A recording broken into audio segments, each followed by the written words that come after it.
Okay, are we ready? Okay, go ahead, Sherry.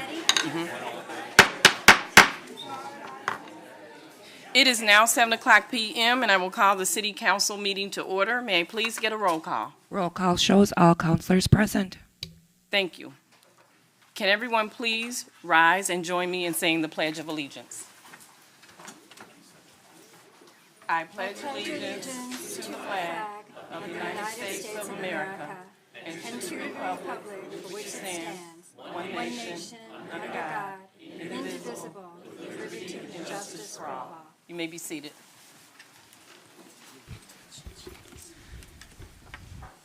Item 3 is special orders of the day and announcements. 3A is presentation of a State of Wisconsin legislative citation recognizing officers Antonio Richardson and Anthony Love for their life-saving efforts on March 3rd, 2023. At this time, we will have a presentation from Senator Spreitzer, Representative Anderson, and Representative Schutt. Well, hello, Council. We are here to present a citation to Officer Anthony Love and Antonio Richardson. If they could come forward, please. I think I saw them at one point. Yes. So we know that the Council did this in March, but we wanted to, from the legislature, congratulate both of them for their amazing work. So I'd like to read a citation for both of you, and then if you'd like to say a few words. Forward. So you're not... Oh, Regina's trying to get the picture. So. Get the picture. Yeah.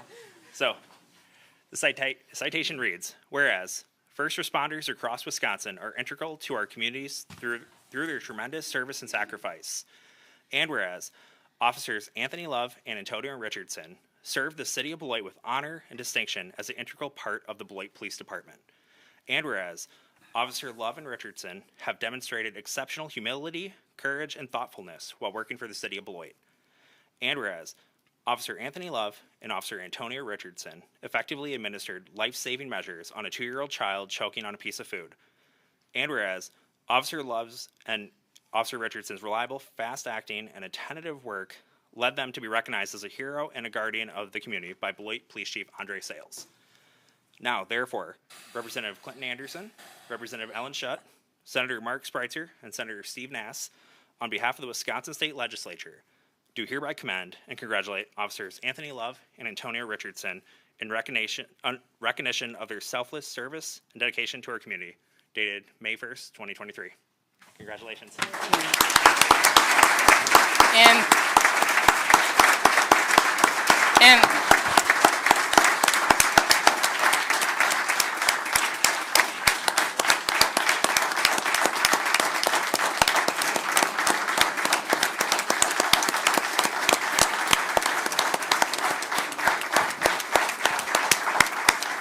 And I just want to acknowledge that their families are here with them today. And before they leave, we would like to get a photo. I would like for the Chief Sales, if he could come forward, if we could have the counselors come up front and we all take one. We'll come right in front.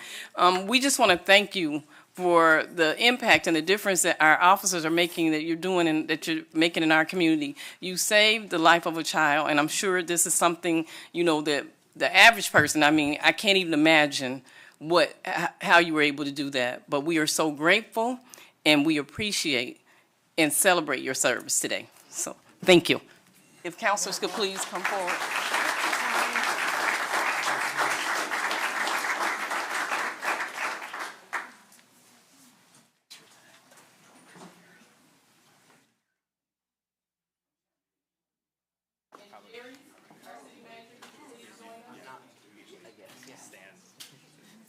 This way.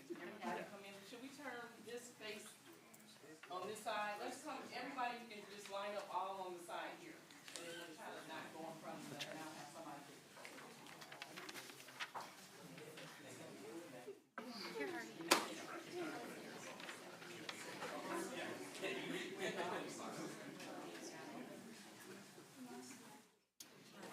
Yeah, a little bit this way.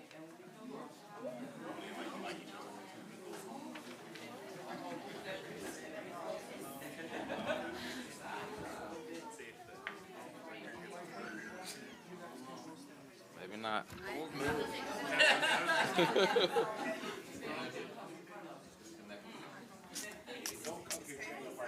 I ain't trying to tell nothing. It's connected though. It's connected.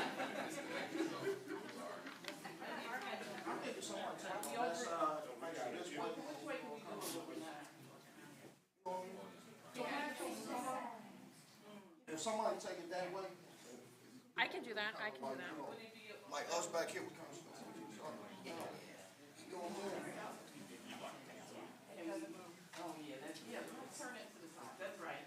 I'm still in the picture. Yeah. Why do we have more than one row?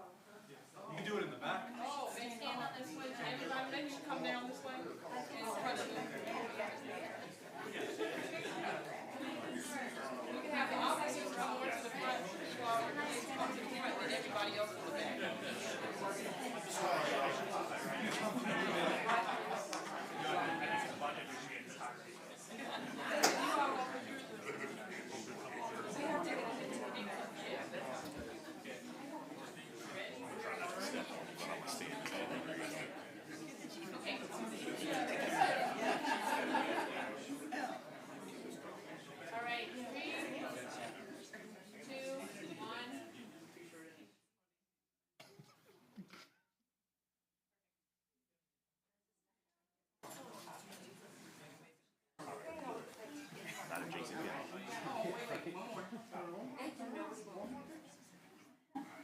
All right, thank you.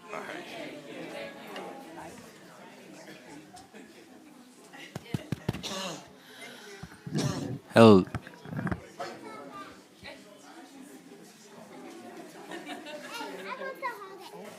Okay, you got that? Okay, You good? I'm good. Yep. Again, if we could give them a hand, because what they did was wonderful, yeah.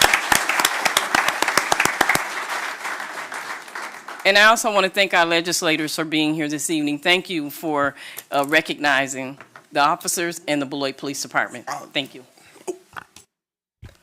Item Next 3B is Proclamation 2023-019, recognizing Small Business Week.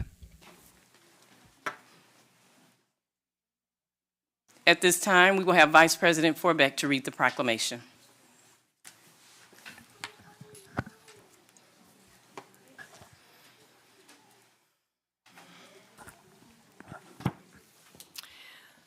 Whereas small business across America have shaped and embodied the entrepreneurial spirit and driven our economy forward for generations, and whereas more than 32 million small businesses employ almost half of America's workforce and represent the heart and soul of countless communities and their enormous contributions to American life and prosperity, and whereas the pandemic devastated America's small business community, hundreds of thousands of small businesses closed, main streets were shuttered, and millions more Americans were out of work through no fault of their own. Even with the creativity and resilience of small business owners and workers, COVID-19 took an incalculable toll on so many lives and livelihoods. And whereas the American Rescue Plan and other emergency relief programs distributed hundreds of billions of dollars to millions of small businesses to provide substantial immediate relief to our nation's small businesses, giving them the tools, resources, and support they needed to reopen, rehire, and rebuild, and also removed historic barriers to level the playing field for businesses across rural and urban America, especially businesses owned by veterans, women, and people of color. And whereas during National Small Business Week, let us renew our commitment to supporting Greater Beloit's small businesses, from local mom and pop shops to innovative startups. Now, therefore, be it resolved that the Beloit City Council does hereby proclaim April 30th to May 7th, 2023, as Small Business Week in the city of Beloit, to recognize the contributions of small business to our economy, continue supporting them, and honor the occasion with programs and activities that highlight these important businesses, dated this first day of May 2023.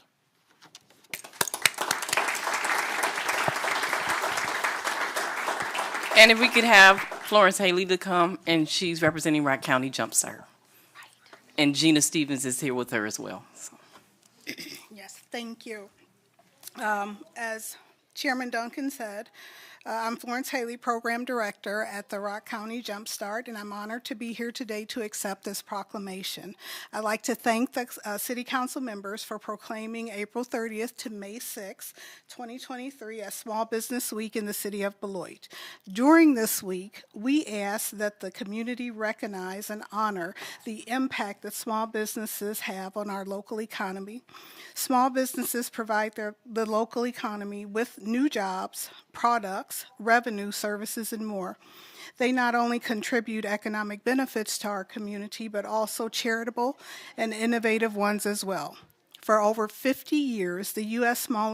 Small Business Administration has organized and hosted National Small Business Week during the first week of May.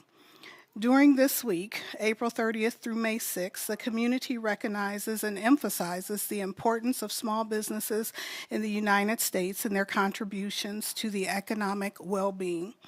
Small business owners must overcome many challenges. According to the Bureau of Labor Statistics, Business Employment Dynamics, approximately 20% of new businesses fail during the first 2 years of being open. 45% fail within the first 5 years, and 65% during the first 10 years. Only 25% of new businesses make it to 15 years or more. During Small Business Week and every day thereafter, we ask that you support our community small businesses by buying their local products and services, mentoring a small business owner, and if you're a small business owner, don't forget to thank your employees for helping you to grow your small business. And just as important, make sure you do something special for yourself. And again, thank you, City Council members, for this proclamation, and happy Small Business Week.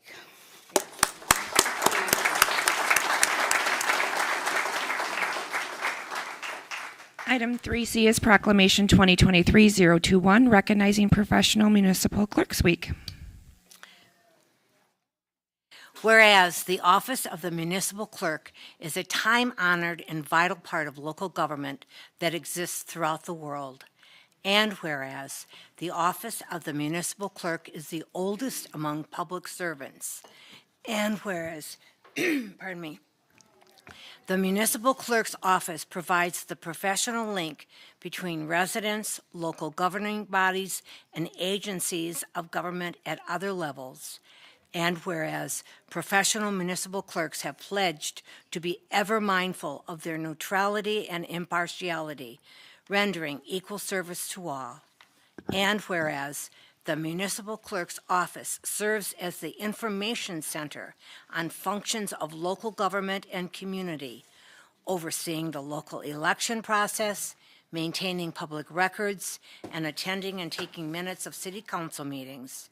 And whereas the municipal clerk's office strives to continually learn and develop professionally through participation in educational programs, seminars, workshops, and their professional leadership organization. And now, therefore, the Beloit City Council recognizes April 30th to May 6, 2023 as Professional Municipal Clerks Week in Beloit, Wisconsin, and extends appreciation to Marcy Granger, City Clerk Treasurer, and all of her staff for the vital services they perform and their exemplary dedication to the community they represent. Presented this first day of May, 2023.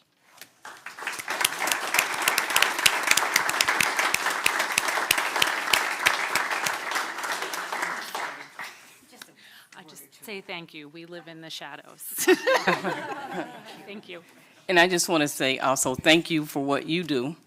And you make it look easy. We know it takes a lot of work. So thanks to our clerks. And then I want to go back up to the 3B with the Small Business Week, because I just want to say to Gina and to Rock County Jumpstart with Florence Haley, Florence Haley, to say thank you for helping our businesses and our city to thrive, because you certainly impact our economy and with people being able to have well-paying jobs. So I just want to say thank you. I'd be remiss not to mention that. So thank you.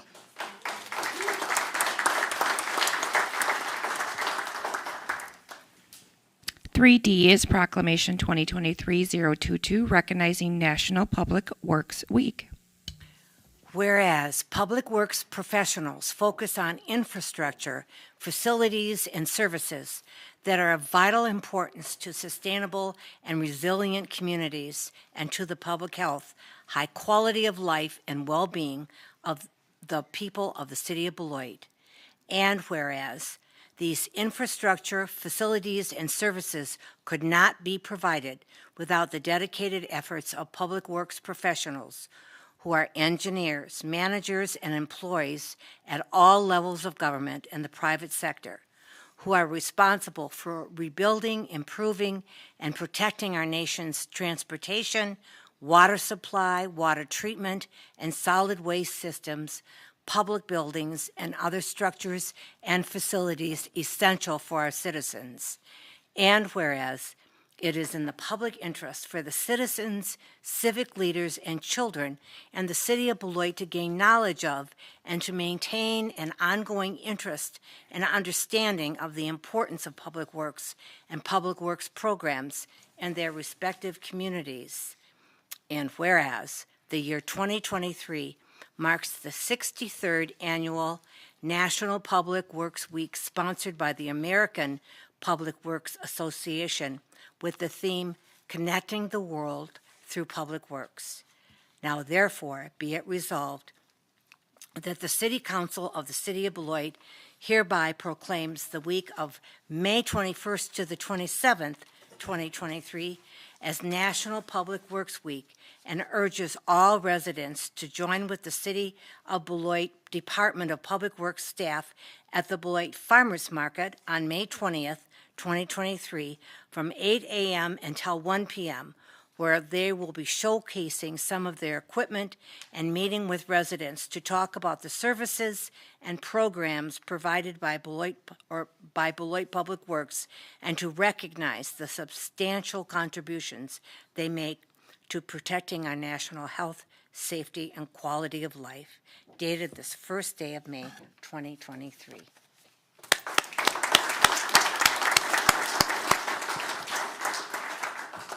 Thank you for the proclamation.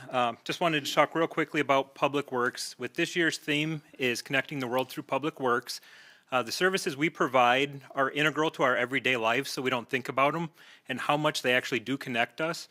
We're physically connected by our roads, sidewalks, bike paths, the water mains, sanitary sewers, and storm sewers. All of those things physically connect all of our homes and businesses together. And what happens in one spot affects us all. And then also within Public Works is our park system, and that connects us with gathering places to get with our friends and family, have a good time, connect with nature. So just urge everybody to come out on May 20th. Our staff will be down at Farmers Market. Looking forward to meeting with you. Thanks, Bill. Thank you, Bill. And for those of you who may not know, that's Bill Frisbee. He's our Director of Public Works.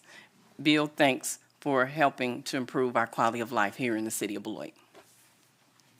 Item 3E is Proclamation 2023-024, recognizing Teacher Appreciation Week.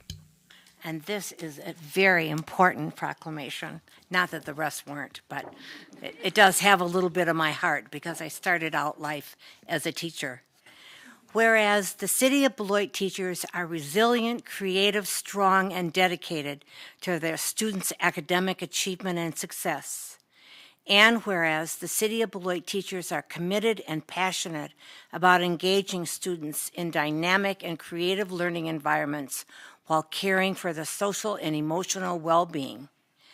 And whereas the City of Beloit teachers believe in diversity by honoring and respecting our human differences, equity by removing barriers, and providing support for students to achieve their greatest potential, and inclusion by ensuring each and every one belongs.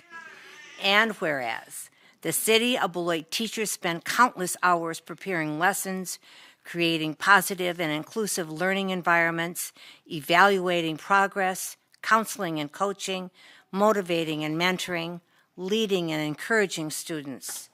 And whereas the City of Beloit teachers open up the world to students and provide the tools for every student to achieve their best in school and in life. And whereas the City of Beloit teachers make a difference in the lives of their students and families through their ability to teach, mentor, care, and guide them. And whereas the City of Beloit teachers play an important and vital role in developing and molding the lives of children in our community. And whereas our community recognizes and supports the City of Beloit teachers in educating all children in our city. And now therefore be it resolved that the City Council of the City of Beloit proclaim May 8th, 2023 through May 12th, 2023 as Teacher Appreciation Week.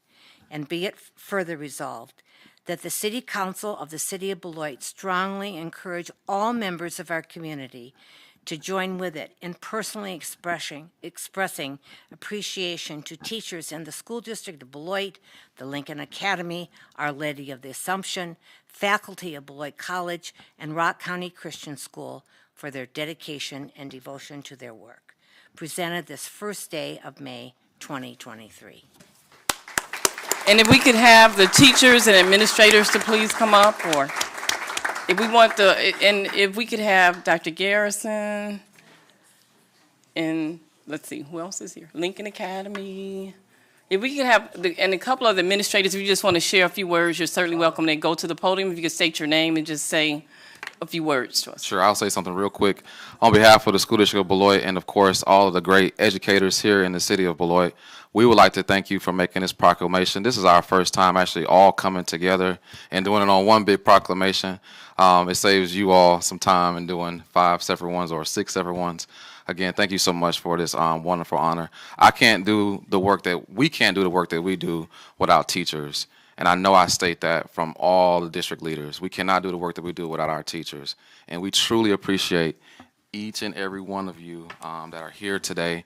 Of course, representing your school districts, but of course also everybody else as well as pertains to teachers in our school districts. One last thing, can we give one more round of applause for our teachers, please? Oh, one more, absolutely. please. And if they want to say, and come to the podium, Any other we district welcome you, administrators? Dr. Cole. Did anybody want to say anything? Did Dr. Garrison sum it up? Or? Thanks, Dr. Garrison. He pretty much did, but just want to say thank you to the City of Beloit for this honor and this proclamation, because our staff work harder than anybody in the entire world, and that includes all of the teachers in Beloit. And being able to collaborate and work together and support one another on behalf of the children in the City of Beloit is something that I think as leaders and as teachers that we need to continue to do and continue to shine for this great city. So thank you again. And I know, just a minute, I know counselors wanted to say something, and it's certainly, it's a village, isn't it? It takes administrators, staff, parents, just everyone. But there is no one in this room that would be where we are today without a teacher. That's so true. Not one person in this room. So. That is so true. And we're going to take a big group picture, but I know a couple counselors, if you could just be really brief, because we want to make sure we get photos. And so Counselor Levy had asked me first. We'll go with Counselor Levy and then Counselor Terrell. Thank you, Madam President. Just to the Beloit community and to the teachers, we appreciate everything that you do. And getting out to some of the schools, and I think I've been to about all of them, and you can see their energy that the teachers do each and every day. For the public that don't understand, I'm sure all of the instructors and staff in here will tell you, when kids are dropped off in the morning, it's not that they just come in and learn. Sometimes they have to get them settled down. Sometimes they have to make sure they fed, make sure their mind is right before they teach. So I say all of that to say this, and I'm just one that puts it out there. And I don't do this job to get reelected. I do this job because I'm here to make a difference. So what I say sometimes, I say may not get me reelected, but I think it's time out. For those negative comments about any of our schools in the city of Beloit, because truly, unless you walk in these teachers, principals, superintendents, and staff's shoes, It's easy to stand on the outside and say what we're not doing right, but how about we all jump in and say, how can we do it? Because I think you said it best. We are all here for the students. And when we lose sight of that and see what we can do for ourselves, then that's when we're losing the battle. But I think everyone here is dedicated to making sure that our students receive the best education, because when they leave here, no matter what school they go to, they're going to be representing Beloit. And I'd rather send them from Beloit with a positive experience than having other communities to where they go say, oh, you came from that district where all they did was complain. So I'm tired of the complaining. I want us to get together as a group. I'm sorry to say, if the schools can get together, the Lincoln Academy, Turner, the high school, OLA, whatever other schools out there, if they can get together and half of the community get together, then the other 10% or 5% that's putting out mess and all that negativity, it's time to be quiet or join the fight to educate the kids. Councilor Terrell, and then we'll take the photo. All right. Along with the school district of Beloit and the Lincoln Academy, I also want to recognize Turner in the back that wasn't, this Turner staff in the back that wasn't mentioned. And being a school district of Beloit staff member myself, it's great to see my colleagues, my boss, two of my bosses, Dr. Garrison and the principal, Brandy Herford at Merrill. It's good to see y'all here along with my other colleagues in the school district. We work hard for these kids. We sacrifice a lot. Me personally, I had to make a whole lot of sacrifices to be where I am now, and I wouldn't be where I am if it wasn't for my boss here, Brandy Herford, providing me the opportunity to come in and do what I do for these kids, as well as building the relationships we've built outside of the schools, like with Frito-Lay and such, to come in and show that care for the kids. So it's good to work, for all of us to work together and see a better future for these young people. And I tell them all the time, I want to see all young people grow up and be better than me. The seat that I'm sitting in right now, I feel like they could be sitting in a seat higher than this and doing better than me, and I want to set the example for these kids, which is why I go to Merrill Elementary every single day and make sure that these kids see me in the position I'm in and they can ask me questions and things of that nature. It's just a good thing to be a part of. I'm proud of it. Thank y'all for being here. Thank you, Councilor Terrell. At this time, if we could have everybody come forward, we'll take a photo. Oh, of course. Councilors again, Regina. Councilors, let's see. Can we have everybody come to this corner maybe so we're not blocking that? Everybody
All right.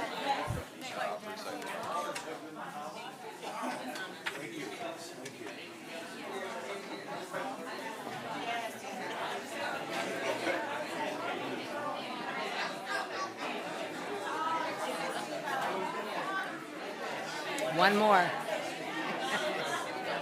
Please. All right, here we go. All right, wonderful.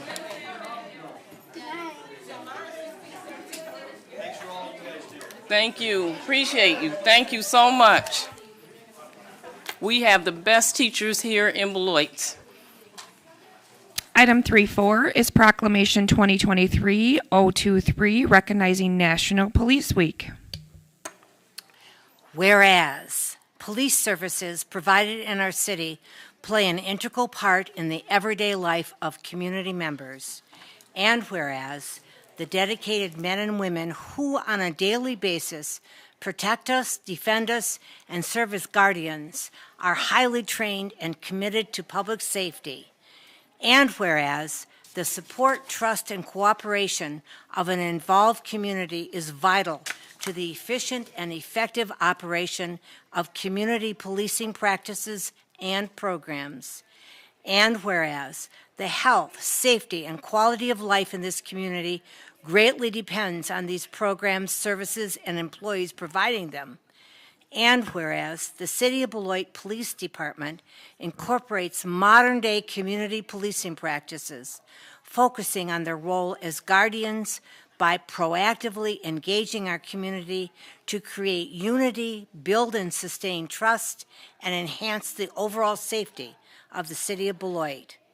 And whereas all members of the City of Beloit Police Department recognize and take seriously their sworn duty to serve the community by safeguarding life and property, protecting all against violence and disorder, and working in partnership to enhance public safety.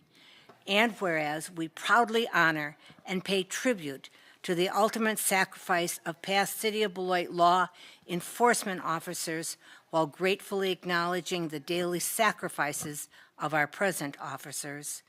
Now therefore, the City Council President of the Beloit City Council does hereby proclaim the week of May 14th through May 20th, 2023 as National Police Week in the City of Beloit, and calls upon all citizens and civic organizations to appreciate the contributions which these officers make every day to our health, safety, and quality of life, presented this first day of May 2023. Hi, Chief.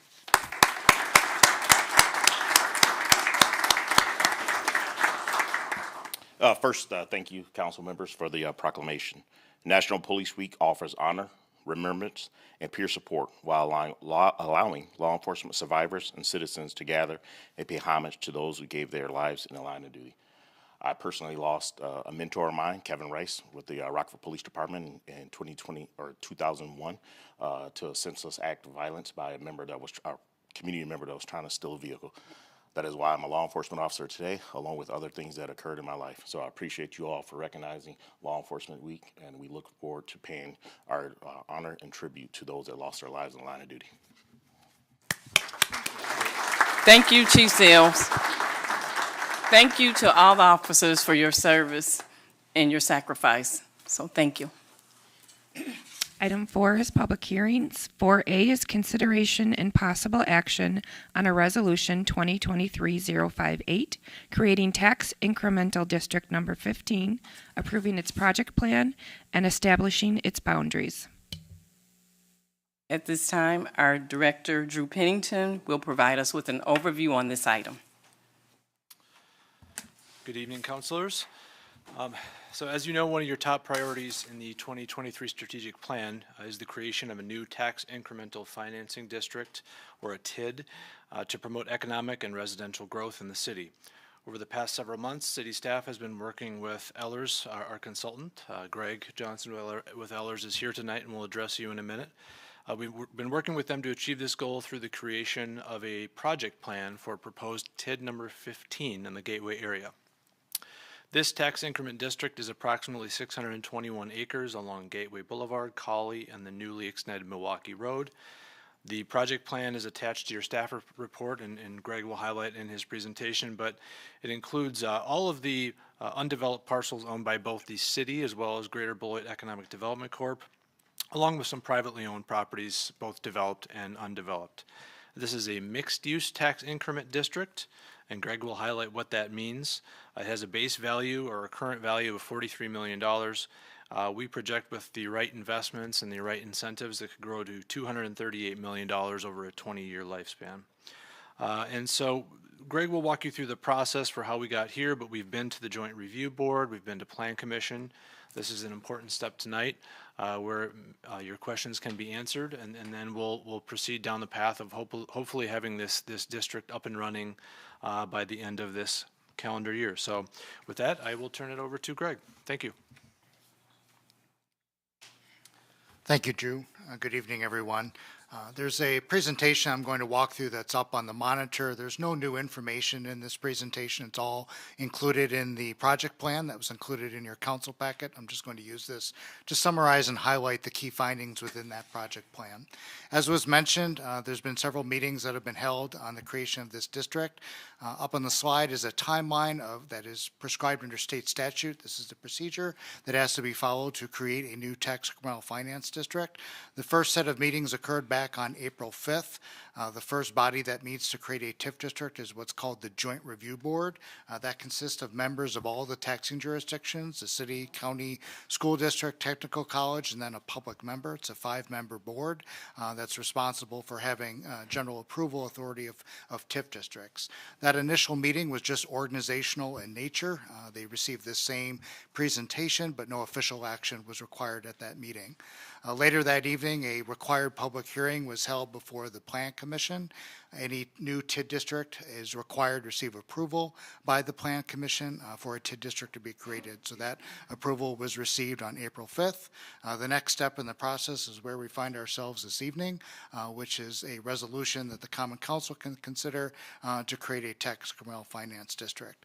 If you choose to proceed with the creation of the district, it'll go back to that Joint Review Board that consists of all the taxing jurisdictions. They have a meeting tentatively scheduled for June 6th. They have the final approval authority of a new TIF district. So that's kind of the process that is required to be followed to create a district. So before I walk through the specifics of TIF district number 15, I just want to provide a general overview of how a tax incremental finance district works. The city has a couple active TIF districts now and has had several over its history and recently closed some larger TIF districts. When a TIF district is created, all of the existing property and parcels within the district have an existing taxable value. As Drew mentioned, that's approximately $43 million. All taxing jurisdictions will continue to collect their share of tax revenue on that existing value just like they do presently. So the city will continue to collect its share along with the county, school district, and the technical college. So there's no change in the current property tax revenue that you collect. You'll collect it based on that existing value that's present at the time the district is creation. That base value will be as of January 1st of 2023.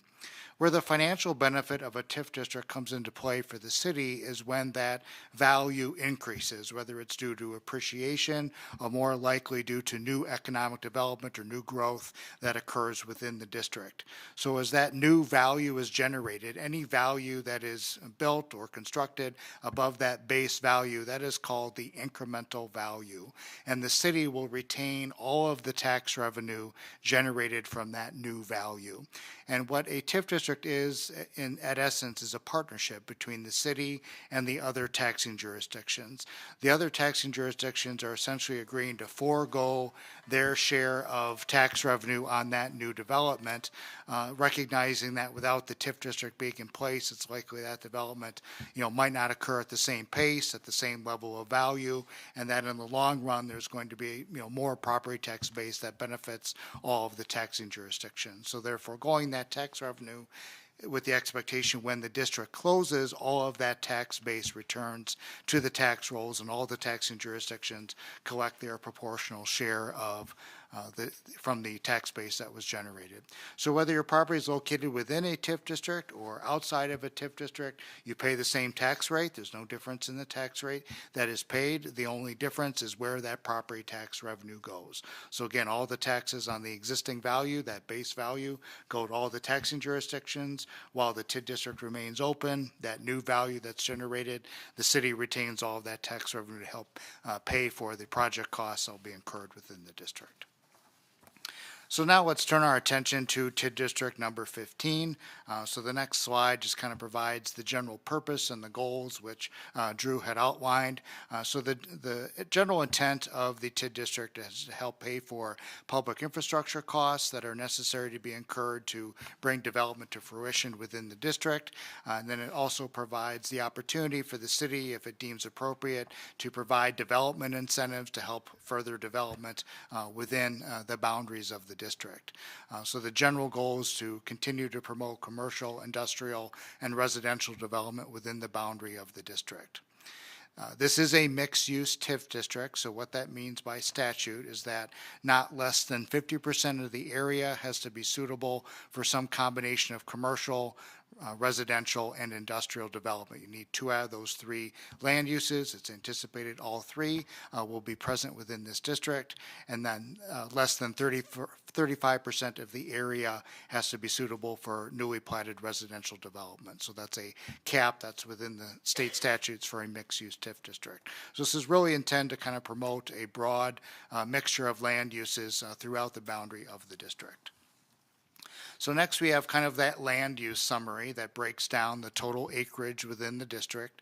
So this district is approximately 621 acres, and then we highlight how much is anticipated for commercial, industrial, and newly platted residential development. So you can see basically the entire district, with the exception of right-of-way, is intended to be developed in those 3 categories. And then the amount of newly platted residential development is estimated to be about 23%, which is under the maximum allowed of 35%. So this shows that with the anticipated land use build out within the district, we're in compliance to create a mixed-use TIF district.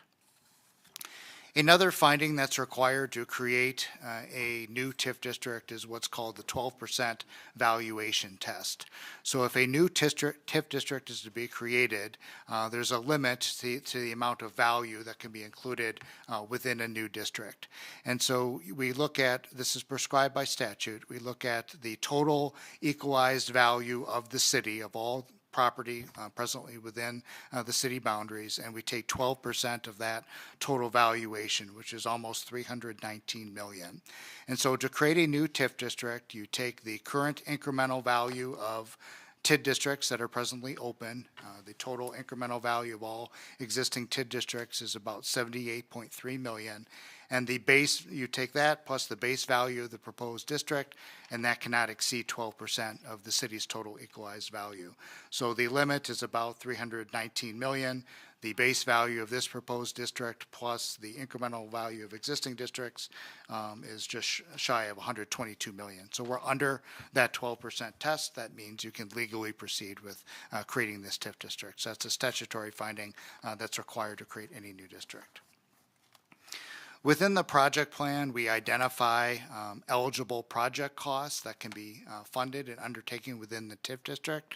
As I mentioned, that largely consists of public infrastructure, some allowances for development incentives, and then ongoing annual costs of the TIF district for audit, annual reporting, any legal or other reviews required for developments in the district as that proceeds forward. The project plan identifies what are TID eligible costs within the district. By approving a TID project plan, you are not committing to undertake any of the project costs that are identified in the plan.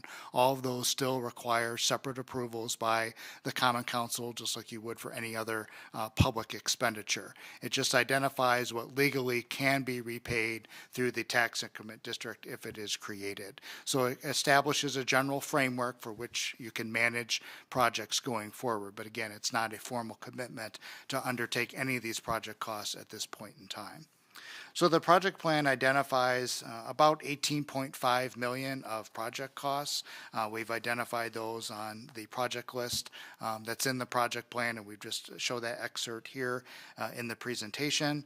There's been some general phasing identified for those projects. That's just kind of best guess at this point in terms of when those project costs will be incurred.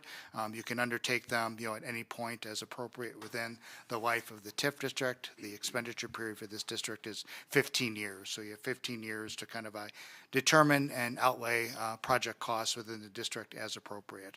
So again, there's a specific list of infrastructure costs, also some allowances for development incentives and ongoing marketing within the district as well. So again, provides a general list of the types of projects you can incur within the district, but again, you're not committing to undertake those just by approving the TIF district. This just establishes the framework to manage those projects going forward.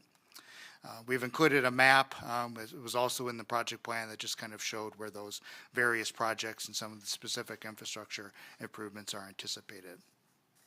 In terms of the increased value that's anticipated within the district, city staff did an excellent job of identifying how each parcel could potentially develop based on its anticipated land use. As was mentioned, about $238 million of value is what staff had identified if each parcel within the district that's still suitable for development were developed. We just kind of use a straight line methodology that just kind of shows how that would, if that were to be generated and spread out annually over the 20-year life of the district. This just illustrates how that incremental value could be achieved. Likely will change. Development could happen faster, could happen slower.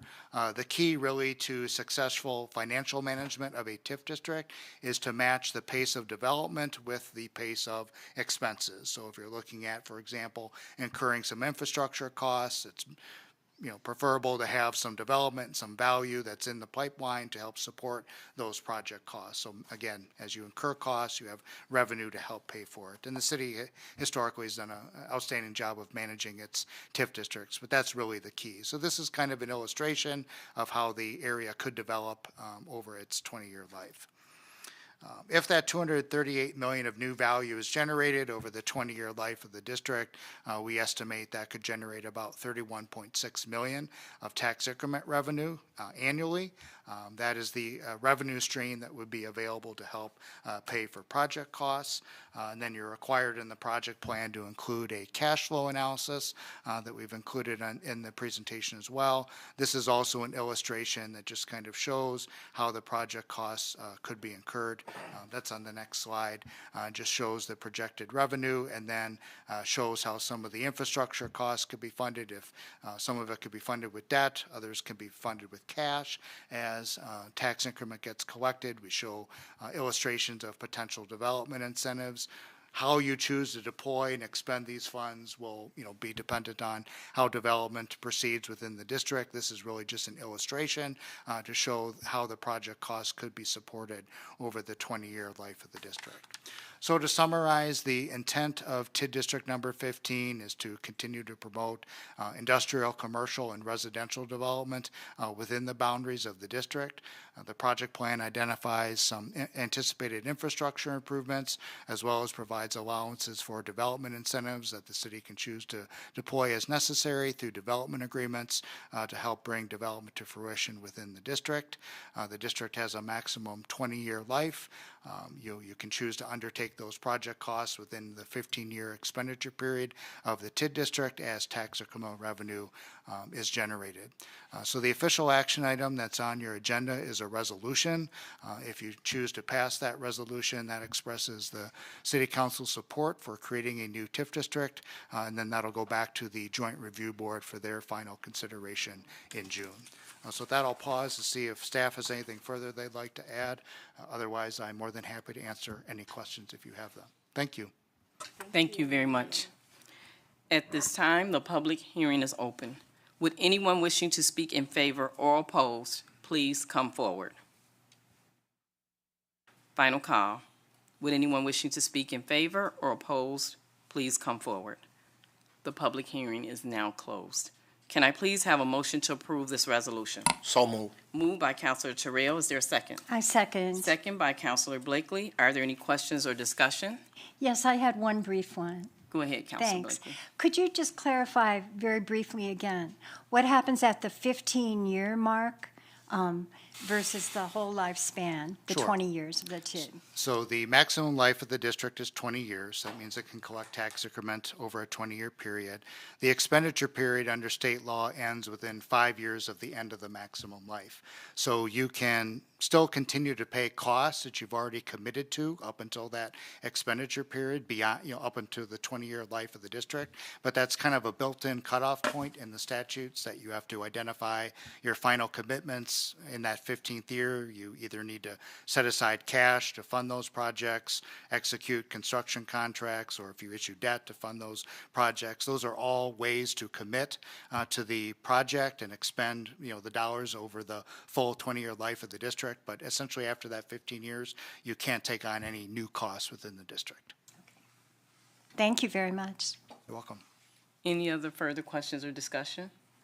I just wanted to mention that one of the city's council's top priorities in the 2023 strategic plan is the creation of this new tax incremental district, and it's to promote economic and residential growth in our city. That said, we have all in favor, please say aye. Aye. Any opposed, say nay. The motion passes. Thank you very much. You're welcome.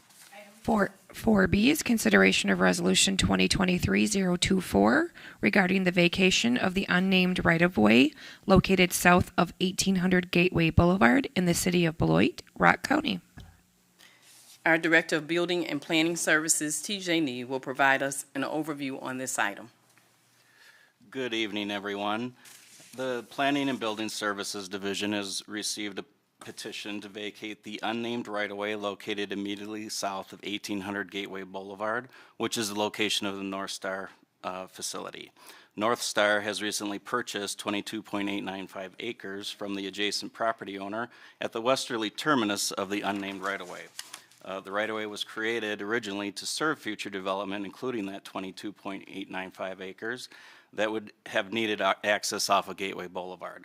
That is no longer the case, and so now that North Star owns that new property, and so the vacation would allow them to install a gated access point and use the access as a private driveway. The Plan Commission reviewed this item on March 22nd, 2023, and recommended approval of this vacation. Thank you very much. At this time, the public hearing is open. Would anyone wishing to speak in favor or oppose, please come forward. Final call. The public hearing is now closed. Can I please have a motion to approve the resolution? I so move. Moved by Vice President Forbeck. Is there a second? Second by Councilor Adama. Are there any questions or discussion? All in favor, please say aye. Aye. Any opposed, say nay. The motion passes. Item 4C is consideration of Resolution 2023-061, authorize a plan unit development master land use plan for the property located at 2651 Buller Drive. Our Director of Building and Planning Services, TJ Nee, will provide us an overview of both items 4C and 4D. Thank you. Legacy Turtle Creek LLC has submitted an application for review and consideration of a planned unit development, or PUD, master land use plan for 2651 Fuller Drive. The applicant has also submitted a zoning map amendment for the subject property from R3, low-density multifamily, to PUD. The proposed development is for multiple multifamily residential buildings on one parcel. The PUD master land use plan includes 6 two-story multifamily residential buildings with a mix of studio, 1-bedroom, 2-bedroom, and 3-bedroom units with 5 detached garages. The total number of units is 110, and it's approximately 9.5 acres. And just for reference, the base zoning of R3 would allow up to 237 units permitted by right. And so they are well under half what would be allowed under the base zoning district. The application is seeking approval of a PUD in order to allow more than one principal building on a zoning lot. And the PUD district is a special purpose zoning district that permits greater flexibility in land use planning and design standards than the conventional zoning districts. Phase 1 of the development includes a clubhouse, buildings A1 and B1, and a number of site amenities such as a fitness center, a gathering space, an outdoor patio, and a pet washing station. So, Additional details about the proposed development are in the planning staff's report, and those include the site layout plan, renderings of the building, elevations of the building, and some of the signage that's being proposed. The Plan Commission reviewed this item on April 5th and voted to recommend approval of the PUD Master Land Use Plan, subject to 11 conditions recommended by planning staff, as well as the rezoning to PUD. The 11 conditions include this approval authorizes up to 110 residential dwelling units, a leasing office, and uses ancillary to multifamily development, as shown on the PUD Master Land Use Plan. Any changes to uses listed above require City Council approval. The applicant shall provide a minimum of 165 off-street parking spaces. 2 points of access shall be provided off Fuller Drive. The PUD must maintain 15% of the gross land area as open space. Mature trees on the site must be preserved to the maximum extent possible. A 30-foot setback must be maintained from the PUD district boundaries. The maximum building height shall be 2 stories, and 70,000 square feet is the maximum building coverage limit on the 9.5 acre lot. 2 monument signs that are 64 square feet if they are one-sided, or 32 square feet if they're two-sided, and 1 wall sign for the leasing office entrance not exceeding the height of the roof line, and 32 square feet is allowed. Public water main shall be installed in an easement to serve the proposed development. A development agreement will be required prior to water main construction. Prior to issuance of a certificate of occupancy, the applicant shall, at the applicant's cost, construct public sidewalk along the entire Fuller Drive frontage in front of the property. Prior to issuance of a building permit, the applicant shall obtain site plan and architectural approval, which will include detailed review of all site, grading, utility, landscape, signage, and lighting plans. Again, mature trees on the site must be preserved to the maximum extent possible. That one's important, so we put it in there twice. The proposed staircase and pier that are shown on the site layout plan may be allowed, but those will require separate permitting and are not approved as part of the PUD. And then the standard condition that any major changes shall be approved by the Plan Commission and City Council by amending the PUD Master Land Use Plan, but that the Community Development Director may approve minor changes administratively and allow accessory structures and uses that comply with and meet all of the standards of the City of Beloit Municipal Code. And just tonight, we have the developer and his engineers here if there are any questions that were not covered in the report. Thank you. Thank you very much. At this time, the public hearing is open. Would anyone wishing to speak in favor or opposed, please come forward. Final call. The public hearing is now closed. Can I please have a motion to approve this resolution? Moved by Councilor Terrell. Is there a second? Second. Second by Vice President Forbeck. Are there any questions or discussion? Question. Just a minute. Let's go with Councilor Day, and then we'll take the question, Councilor. I thought it was, you had your hand up first, so. I turned my light on first. No, go ahead. Did you have your light on? Because I just saw his hand first. Okay. Fine. Okay, Councilor Day, and then Councilor Levy, and then I think I see Councilor, oh, you don't have it. Right now. Okay. Councilor Day. So my question's for TJ. Okay. There's going to be new sidewalks out at the street, but Fuller Drive is in really bad shape. So when we allow this development, all that additional traffic, what are we going to do about the street? I'm going to defer to Bill Frisbee, but I believe the street is in the CIP. It's in for this year to be, it's going to get pulverized and overlaid this year. So that will be in. Build shoulders and the sidewalk will come with, right? Okay. What about the phases, timing? Is this going to be all built at once? Is this something that's going to happen over a period of years? What's the plan? I believe the first phase is 2 buildings. Yeah, 2 to 3, market conditions. Okay. That was it. I think it's a great project. I like it, like the location. You know, it looks good.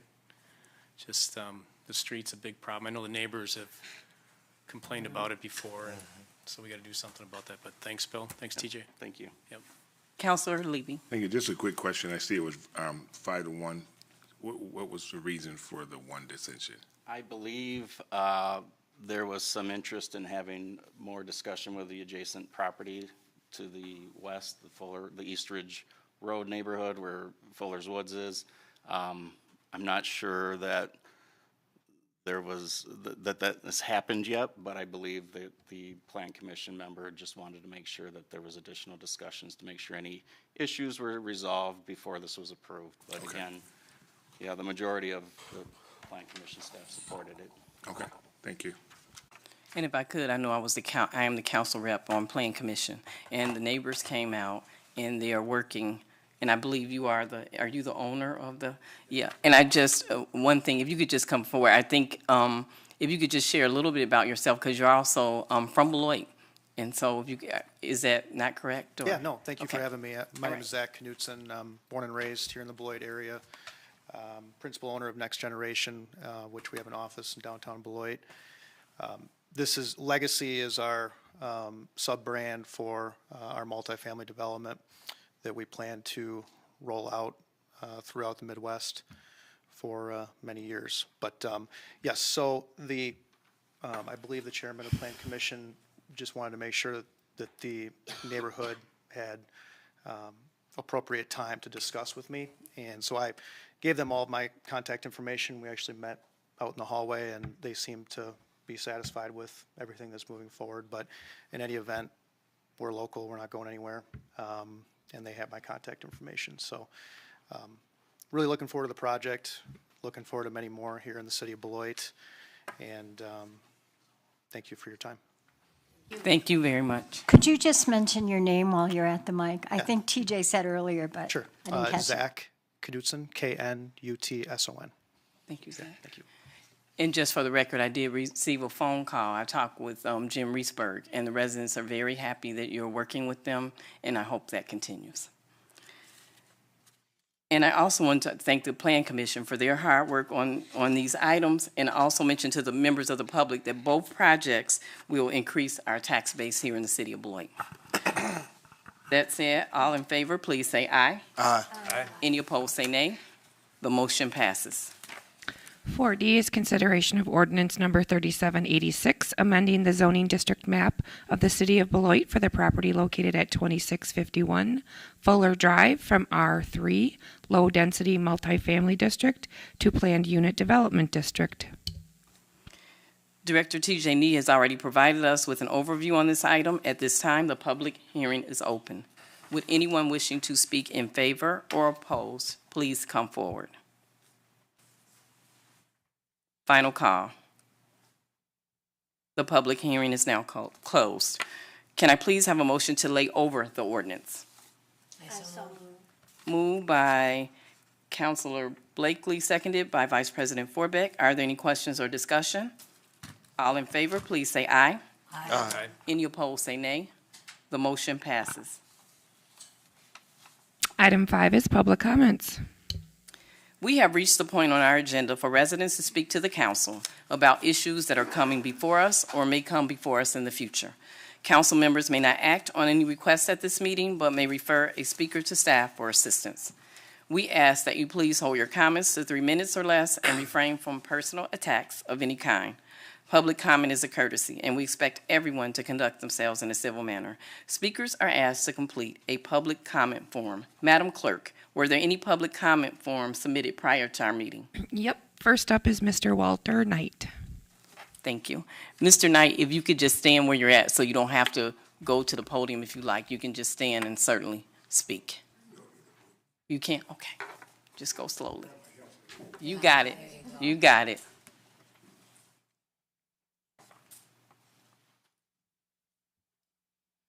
Madam President and members of the council, city manager, my name is Walter Knight, formerly of 2028 Master Street for 40 years. I now reside with my daughter at 1218 Burton Street. I want to say congratulations to you on your election last week for the leadership, the unity that you provide for this city.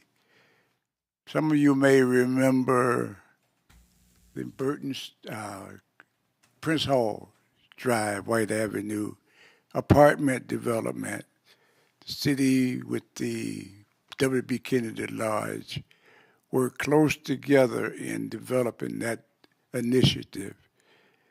And of course, the new location for W.B. Kennedy Lodge is 2038 Liberty Avenue, Beloit.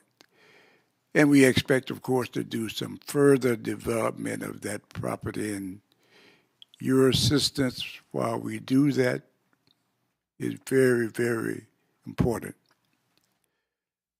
I have with me, of course, my nephew here, Brother Hoskins, would like to say a word to you. Can you state your name and address for the record? Greg Hoskins. I actually live at North 1577 U.S. Highway 12 in the town of Koskonosh. First of all, I'd like to say congratulations to President Duncan and Mr. Lever. I've known them for many, many years. It's amazing to come back after almost 39 years. Beloit have really, really grown. I took my grandkids down. I thought it was a lagoon, but here it was Turtle Island. I'm looking forward to see your agenda and see how things are moving, because I'm really, really curious about Summit Park, because those was my growing up years and everything. So I want to see the development and what's going to happen with it. All right, look forward. Thanks a lot. Thank you very much. And thank you, Mr. Knight, for being here and for your many service to the city of Beloit. Thank you. Thanks. Ann Citrick Joyce.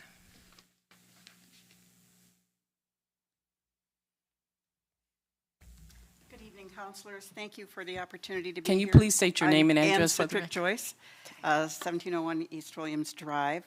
I'm here on behalf of the Beloit Area Task Force on Homelessness. I'm part of the leadership team, and I am their strategy consultant. It is our understanding that the council is exploring a reallocation of the case management funds that were really previously made available through the ARPA funding. We want to acknowledge and appreciate all of the efforts that the city, and particularly the city staff, Julie Christensen, Drew Pennington, Terry Downing, and Megan, have been involved with as far as the Beloit Area Task Force on Homelessness, and we acknowledge and appreciate all of the efforts that you are putting into this, why the opportunity for agencies to apply for these funds. It was unfortunate when we created with you, we had conversations and much discussion about the people who in this community are experiencing homelessness. The need for case managers was exceptionally important. And through our strategic plan, we identified that we wanted to have a partnership with the city of Beloit in order to address some of those needs. Your acknowledgement by setting aside a separate grant opportunity for case managers was extremely important and very much appreciated. I think that in the creation of that, as our strategic plan worked with the need for the city to partner in some way with us on this, that as these two grant proposals were created, there was kind of a segregation in my mind of thought between the original proposal that allowed for the RFP that allowed for the creation of two positions within the city of Beloit. And I think that as I reread the applications and the RFPs, there was a distinction and sort of a crossover confusion between how those two positions would function and how those agencies that were applying for some specific needs as far as prevention facilities and so forth would be utilizing case managers. There was an opportunity for them to apply under those circumstances, and then this opportunity to be allowed to have two within the city of Beloit, specifically to cover the after-hours times of night and weekends when it's very difficult to have people available. Excuse me just a second, Madam President. I'm sorry, Ann, but I want to just make sure that I need to leave at this because I can't be part of any of the ARPA discussion. So I don't want her to continue, and then I'm sitting here not able to be. So I'm just going to recuse myself at this time. So I'm sorry to Councilor interrupt, but I Levy. just wanted to make sure that we were on point. And that's so noted for the record. Thank you, Councilor Levy. So to that question, you have received from the Beloit Area Task Force on Homelessness and from our leadership team a request that you put the reallocation of these funds on hold for a short time so that we can clarify just how these two opportunities might work effectively on behalf of all those experiencing homelessness in the city of Beloit. I think that the initial two-position request for case managers at the city level is more of a referral type as I read the clarifications that are outlined within the original RFP that was submitted to the agencies. The statement there indicated that they would respond to the needs of unhoused individuals outside of the typical business hours. Conversely, within the other ARPA funding proposals, there are several opportunities for agencies to apply under homelessness response and case management. Under homeless prevention, also case management is eligible. So there was a conflict when we asked our members why none of the agencies had applied for those. They were unclear as to what that would allow. A case manager, when a family is presented to them, is an individual that can connect them, yes, with services within the community. But the Beloit Area Task Force has also formed our own consent of information that deals with a variety of agencies. For those of you who are familiar with the Anti-Human Trafficking Task Force and the way they staff an individual, we have formulated a similar program to staff a family, which brings to them, with this consent form, they are permitting people who have needs to identify the opportunities that they and services that they need specifically. So we contact those agencies, they come together, they surround these family members with a big community hug and are able to connect them very quickly with the appropriate services rather than having these people go from place to place to place. So within that concept, they are also given some tools to work with. They have vouchers, they have opportunities for assistance that are not according to the understanding of the RFP for the two city case manager positions. Those same kinds of tools are not available to the case managers coming in contact with families outside of the daily, outside of regular business hours. So if we could have a discussion about how we can restructure those a little bit before you go ahead and reallocate those funds, I think agencies would be willing to make application for that if they had a better understanding of how that would work. So we are looking to have a conversation with either the staff here or with council in order to come to some kind of halfway point that would be a better opportunity to explain this and have it be more effective as far as the implementation. So thank you for your consideration. I'm happy to answer any questions if any of you have them. Thank you. Okay, thank you. Were there any public comment? We don't take questions at this. Were there any other public? Yep, Debbie Fisher. Okay. Can you state your name and address for the record, please? Good evening. Debbie Fisher, 1477 Fisher Road, South Beloit, Illinois. I'm attending this meeting not as youth to youth, even though I'm dressed that way today. I'm part of the BATV leadership committee, and Ann really explained what we think is happening, but I want to put the human side to this and hope that you'll consider just slowing down the thought of reallocating this money. It's really unfortunate that no agency stepped forward to apply previously, but like Ann said, I think that there was a lot of confusion. And we've also heard of one agency that felt that they had asked for enough, so didn't consider applying, but they may be willing to now. A homeless liaison is essential to getting positive outcomes and reducing homelessness in our community, which we all know is growing daily. An example of the needs in this past weekend that I heard about, and today we're putting families in tents because we have no option but to put them in tents. Not cars, not hotels, but tents. And the family that I heard about this weekend has a 2-year-old child. So when I went to bed on Friday night, it was raining, pouring, windy out. All I could think about was that poor family in a tent. A homeless liaison walks with the family and helps them coordinate services with all the wonderful resources we have in Beloit. This is so overwhelming for many. As an example, I recently totaled my car and had to work with insurance agencies, and nobody was helping. And I felt so overwhelmed. And finally, I found an agent this morning that said, "This is what you have to do. I'll walk beside you." That was only a car. I can't even imagine having to put a roof over my head, food in my children's mouth, and then trying to go through all the things that you have to go through to get the help you want. This is where a homeless liaison steps in and walks with and coordinates community resources with the person in need. They're there from the beginning, and they work with them until the end. Homelessness is not going away. In fact, it's growing daily. Anyone can be homeless. Anyone can be homeless. And 63% of the homeless that we have in Beloit have at least 2 jobs right now. So as I said, anyone can be homeless. We're proud of what the staff and what the city has done and the money that you've made available, but we're just pleading with you. Please just pause, just slow down. Don't reallocate this money until we have a chance to work with you and have some of the agencies think about applying again. This is our community, and more importantly, for our children in the future, citizens of Beloit.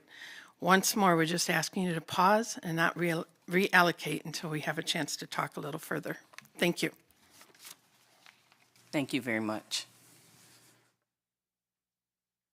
Were there any other public comment forums? Nope. Are there any members of the public who are here tonight who wish to address the council? Please come forward. Can you state your name and address for the record, please? Good evening. My name is Tevin Gamble, and my address is 1730 East Ridge Road. We wanted to take this time. We're the individuals that are submitting the bid for the 5 acres of land on Willowbrook Road. And so we just want to take this opportunity to introduce our family as well as our project to the city. So my wife's family dates back, we're both native to Beloit. You know, we both born and raised here. My wife's family actually came here in the 1930s. Her great-grandfather started Budweiser Motors on Milwaukee Road. My family a little bit later than that, in the late 80s. My dad moved my family here because he got a job at Beloit Corp. He was a welder. And as we all know, in 1999, Beloit Corp shut its doors. And so that created a lot of tough times for people in this city, my family being one of them, probably some other families in this room tonight. However, we've seen what the city of Beloit's become and in the direction it's headed over the last 20 years. It's been revitalized, there's been a regrowth in the city. And so when we think about what we wanted to do for this project, we wanted to do it here in the city of Beloit. That's really important to us. And so what does that look like for the city of Beloit? Well, the project that we want to do, it's an initial investment about $2.5 million in a 10,000 square foot event space where we're going to be able to host wedding ceremonies, receptions, cocktail hours, and we're going to have a preferred vendor list of local vendors, so we're making sure that we're putting dollars back into our community. And the reason why we selected the acreage that we did on Willowbrook Road is, I don't know about you guys, but after a long weekend, wedding weekend, if I see a casino across the street, probably going to want to spend a couple of bucks there. But I want to turn this over to my wife at this time, and we actually have something we want to hand out so she can discuss more of the economic impact. My name is Macy Gamble. Do you need my address? Yes. 1730 East Ridge Road. We're roommates. So, like Tevin said, this is going to be a $2.5 million investment that we believe will be mutually beneficial between us and the city of Beloit. You have the infographic in front of you, and that just basically estimates how much we think will have an economic impact annually. So with hotel and food spend from out-of-town guests, plus the cost of what people spend on weddings, we estimate that that's going to go back to our local businesses about $2.1 million per year. So that's for local florists, DJs, caterers, etc. So our goal with this project is not only to have a successful business, but also have a positive impact on Beloit. We hope to generate more revenue toward local businesses, increase tourism, have a positive impact on casino traffic, and also encourage more projects like us to come to Beloit. Like Tevin said, we really love seeing the growth in Beloit, and we just want to be a part of it for years to come. Thank you. Thank you. Are there any other members of the public who would like to address the council this evening? Please come forward. State your name and address for the record, please. Oh, now he's got to come back. Sorry to make a problem for you, Kevin. Sorry. Steve Howland, 1617 Emerson Street in Beloit. I want to speak to the council in relation to what Ann and Debbie shared. A week ago, you were presented with the fact that $350,000 wasn't applied for in regard to a homeless liaison positions that had been proposed. And so Parks and Rec was kind of the idea of this week, we can shift it to them. I'm a big fan of Parks and Rec, and I think that would be tremendous use of that. However, I'm even more compassionate about the homeless and the inability of our community to impact that strongly, quickly, and directly.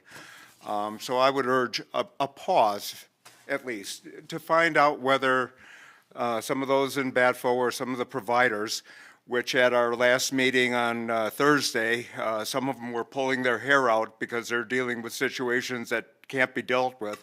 And that was amazing because their hair was on fire. So that's the kind of crisis we're often facing. So I would urge, again, just a pause on it. Have some discussions. Can we make this real or can't we? If we can't, let's make the best use of the money that we possibly can. But if we can put a pause on it and create something that is going to impact the situation we have here, let's try to do that. Thank you. Thank you. Are there any other members of the public who did not sign up who wish to address the council? Madam Clerk, were there any public comments submitted by email? There was. Dear councilors, thank you for passing No Mow May, but I am sorry to see signs and registration required. The whole point of No Mow May is to encourage pollinators by letting dandelions bloom.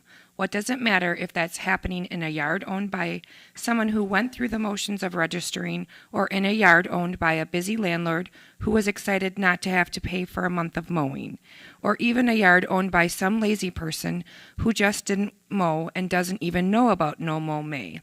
The whole point is for pollinators to have more food. Requiring signs and registration is elitist and cuts out possible participation from a large portion of residents who would otherwise have provided extra food and support for pollinators, which is the whole point of No Mow May. Please remove the registration and signs requirement. Urgently, Jenny Hoople. Public comment is now closed. Item 6 is consent agenda. All items listed under the consent agenda are considered routine and will be enacted by one motion. There will be no separate discussion of these items unless a council member so requests, in which event the item will be removed from the general order of business and considered at this point on the agenda. Thank you. Would any councilor like anything removed from our consent agenda? Yes, I'd like C, D removed, please. For the record, Vice President Forbeck would like item 6D removed. Okay. May I please have a motion to approve the consent agenda, including items 6A through 6C and 6E through 6F? Is there a motion? I so move. Moved by Vice President Forbeck. Is there a second? Second by Councilor Day. All in favor, please say aye. Aye. Any opposed, say nay. The motion passes. And the item pulled from the consent agenda, 6D is consideration of Resolution 2023-060, awarding contract C22-04, Elm Street, Oak Street, and Roosevelt Avenue reconstruction. at this time, our Public Works Director, Bill Frisbee, will present. This project will reconstruct the 700 block of Elm, 700 block of Oak Street, and 500 block of Roosevelt. This project is being done because these streets have an undersized water main. To meet DNR code, water mains have to be at least 6 inches in diameter. These streets have 3 and 4 inch diameter water mains. The water mains will be upgraded to 8 inches. There's a lot of lead services on these blocks, roughly 50, that will also be replaced. Because we're tearing up so much of the road, it will be a complete reconstruction, replacement of the pavement, the curb and gutter, pedestrian ramps on the corners, and driveway aprons. We received 4 bids for this project. The lowest bid was from E&N Hughes Company of Monroe in the amount of $1,009,134.54. We typically award a contingency for unforeseen conditions. So the contingency is $170,865.46. This project is being funded from ARPA with funds that were set aside for the sub 6 inch water main category. Thank you. May I please have a motion to approve the resolution? I so move. Moved by Vice President Forbeck. Is there a second? Second by Councilor Levy. Are there any further questions or discussion? At this time, there's a motion and a second to approve the resolution. All those in favor, please say aye. Aye. Any opposed, say nay. The motion passes. Item 7 is licenses. There are none. Item 8 is ordinances. 8A is consideration of ordinance number 3789 to create 18.02 sub 15 sub Z of the Code of General Ordinances of the City of Beloit, authorizing outdoor vending by Family Services of Southern Wisconsin and Northern Illinois Incorporated for a community event in Riverside Park. This is a second reading of an ordinance. May I please have a motion to approve the ordinance as presented? I so move. Moved by Councilor Blakely. Is there a second? Second. Second by Councilor Terrell. Are there any questions or discussion? At this time, there is a motion to approve the ordinance as presented. All in favor, please say aye. Aye. Any opposed, say nay. The motion passes. 9 is appointments. 9A is city councilor appointments. May I please have a motion to approve the city councilor appointments as presented? So moved. Moved by Councilor Terrell. Is there a second? Second by Councilor Adama. Are there any questions or discussion?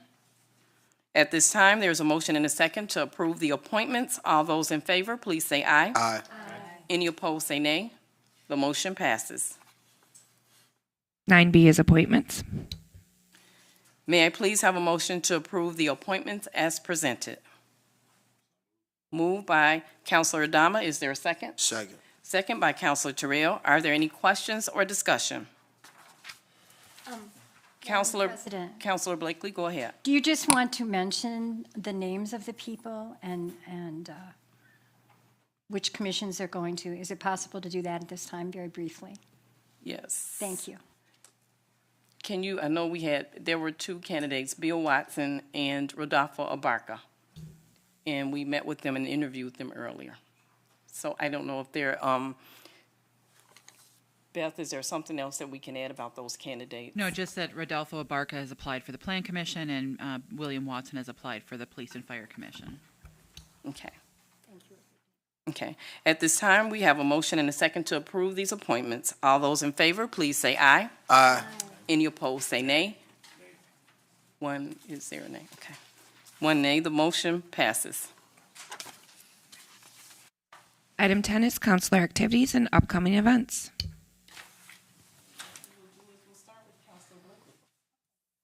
Thanks, Madam President. This afternoon, I got to go to the first presentation about a micro-transit study for the city of Beloit. It's just in its very beginnings. It's in the dream stage, in a sense. although we heard some very astute presentations about it. The goal is to optimize overall transit service for the Beloit community using microtransit in conjunction with our existing transit system. So there will be further discussions and opportunities for the public to hear more about this as we progress. Thank you, Terry and company. About Nomo May, this Thursday, May 4th, from 6 to 7, you can learn more from Julie Urim of Nature at the Confluence and Caleb Lowkrantz from the Merrill Conservation Garden. That's Thursday from 6 to 7 at Beloit Library. I got to stop by the Stand Against Racism last Thursday, held and organized by the Rock County YWCA at the Harry Moore Pavilion on Riverside Park. It was a wonderful event, very uplifting, very clarifying, and very hopeful about where we are now and things to come forth in the near future, including presentations by some of our student athletes, some of the teams had to endure racism rather recently. Our city manager, Jerry Gabrielatos, delivered the keynote speech. I wanted to quote from him. He said, in part, "Local government is where problems get solved." And he added that he wants to be part of a local government that is fair and inclusive. And finally, as far as events in the recent past tense go, I attended the Beloit and Janesville Symphony Orchestra's major fundraiser held at the Eclipse Center last weekend. I think it was a success. I think it's great we have an orchestra situated here in our own community.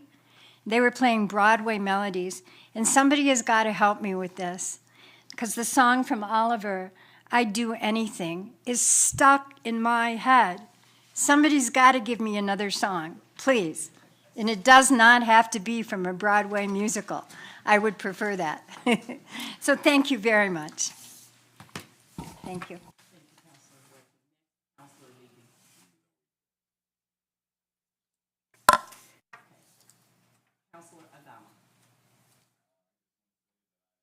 Yep, thank you.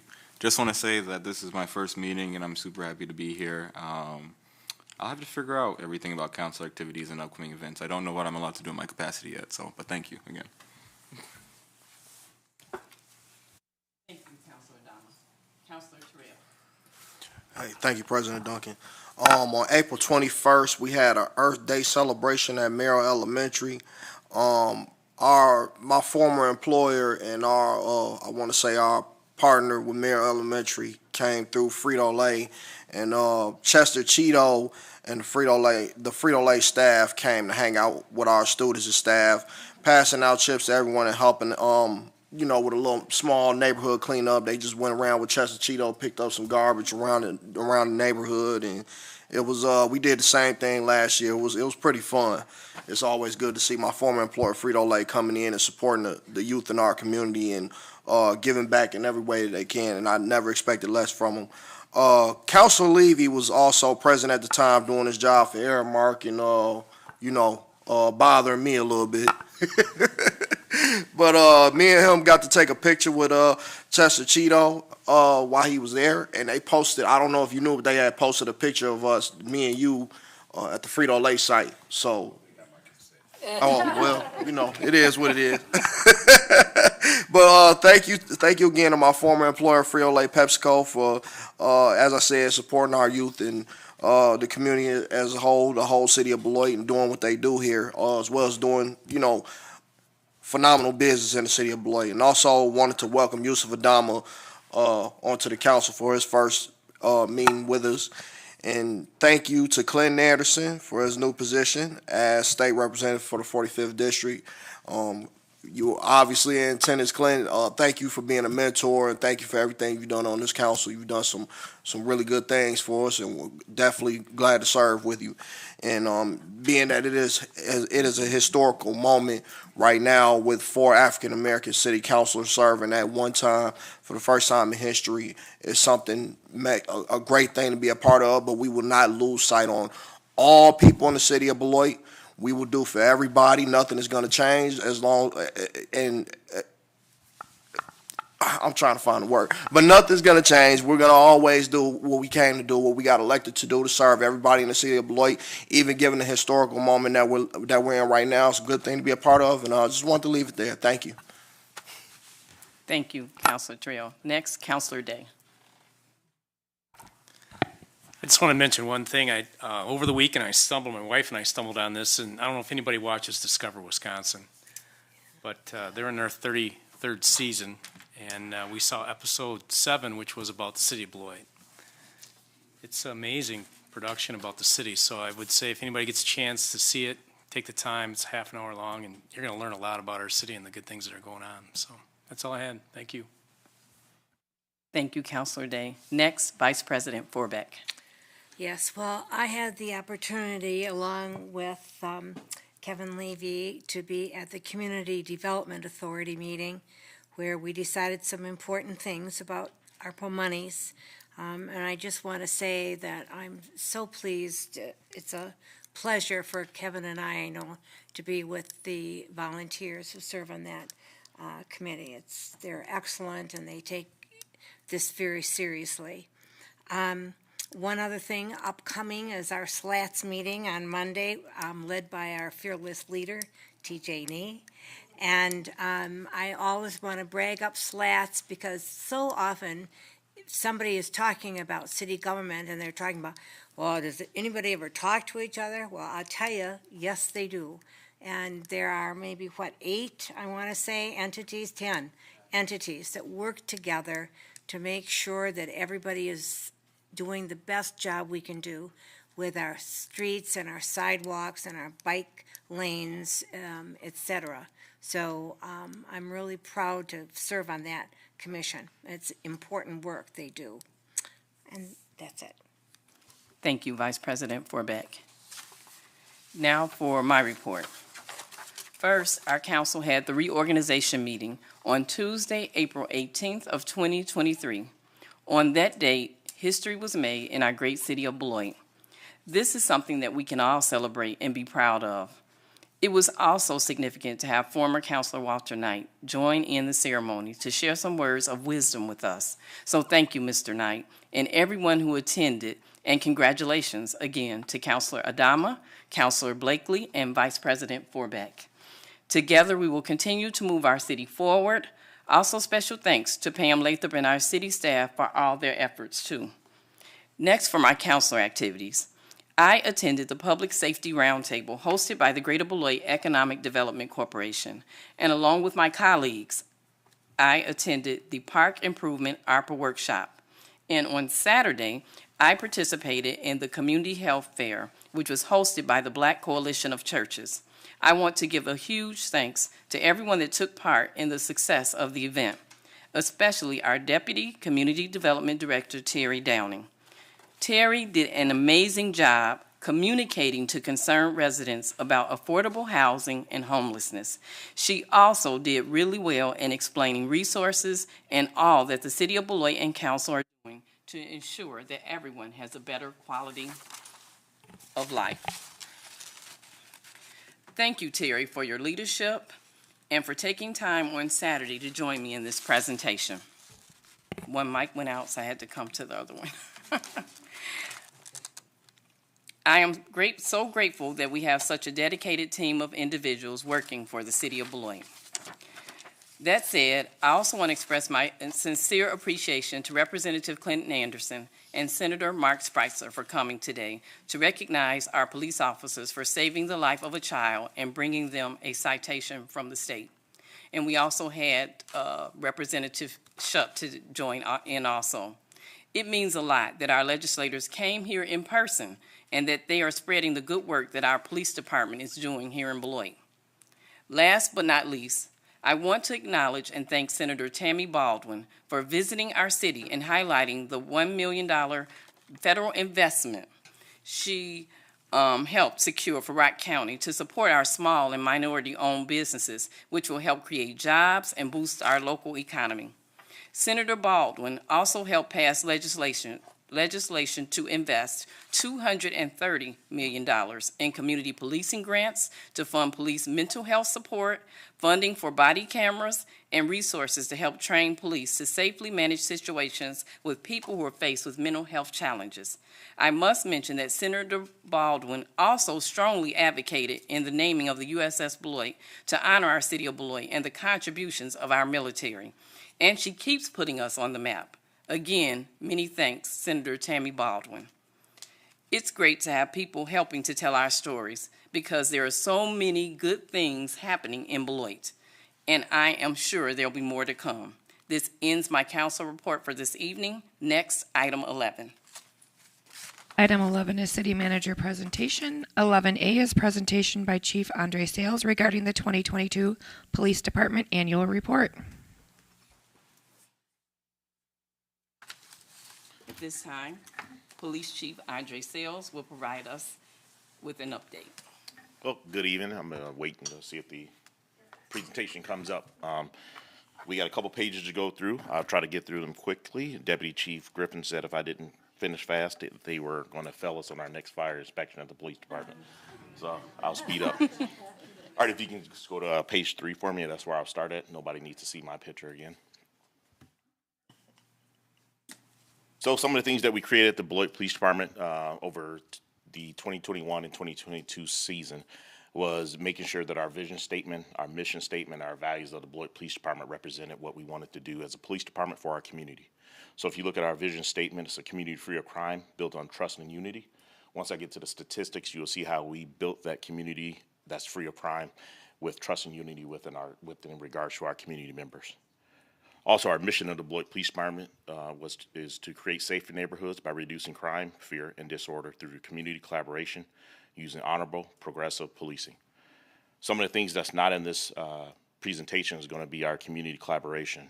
Most have heard that Captain Dalton and some other officers have created a collaboration with Community Action and their Fresh Start program. Fresh Start program are youth that are seniors in high school that have been taken out of the traditional school learning system and have been put in a fresh start.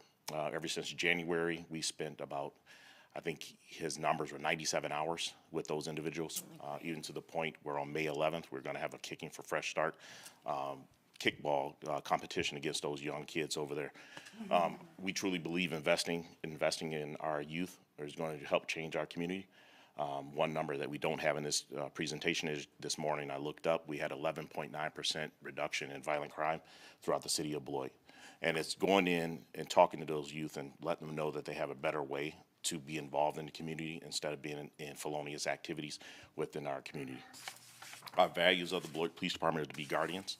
If you look at it, I'm not going to go through all of them, but we truly believe that we're guardians of our community. We take an oath when we get hired here to make sure that we protect and serve by doing honorable policing. You can go to actually number 5, page 5 for us. You look through our command staff. This is our command staff here at the Beloit Police Department. We're the individuals that are the ones that push down the strategic ideas for our police department to make sure that our police officers are going out daily, making sure that they have the proper equipment and the things that they need to be successful on the street. Page number 6. I truly believe that our sergeants are the true trendsetters within our police department. They're the ones that have the connection on a daily basis with our patrol officers. The message that we put out, they're the ones that go out and push that message out. We currently have 8 sergeants here pretty shortly in 2023. We'll be up to 9. That'll give us full strength of our sergeants within the Beloit Police Department. But these men and women are the ones that go out on a daily basis, make sure they're pushing the message by me, Assistant Chief Stigler, and make sure that our young police department are going out and treating our residents and our community with fair and progressive policing.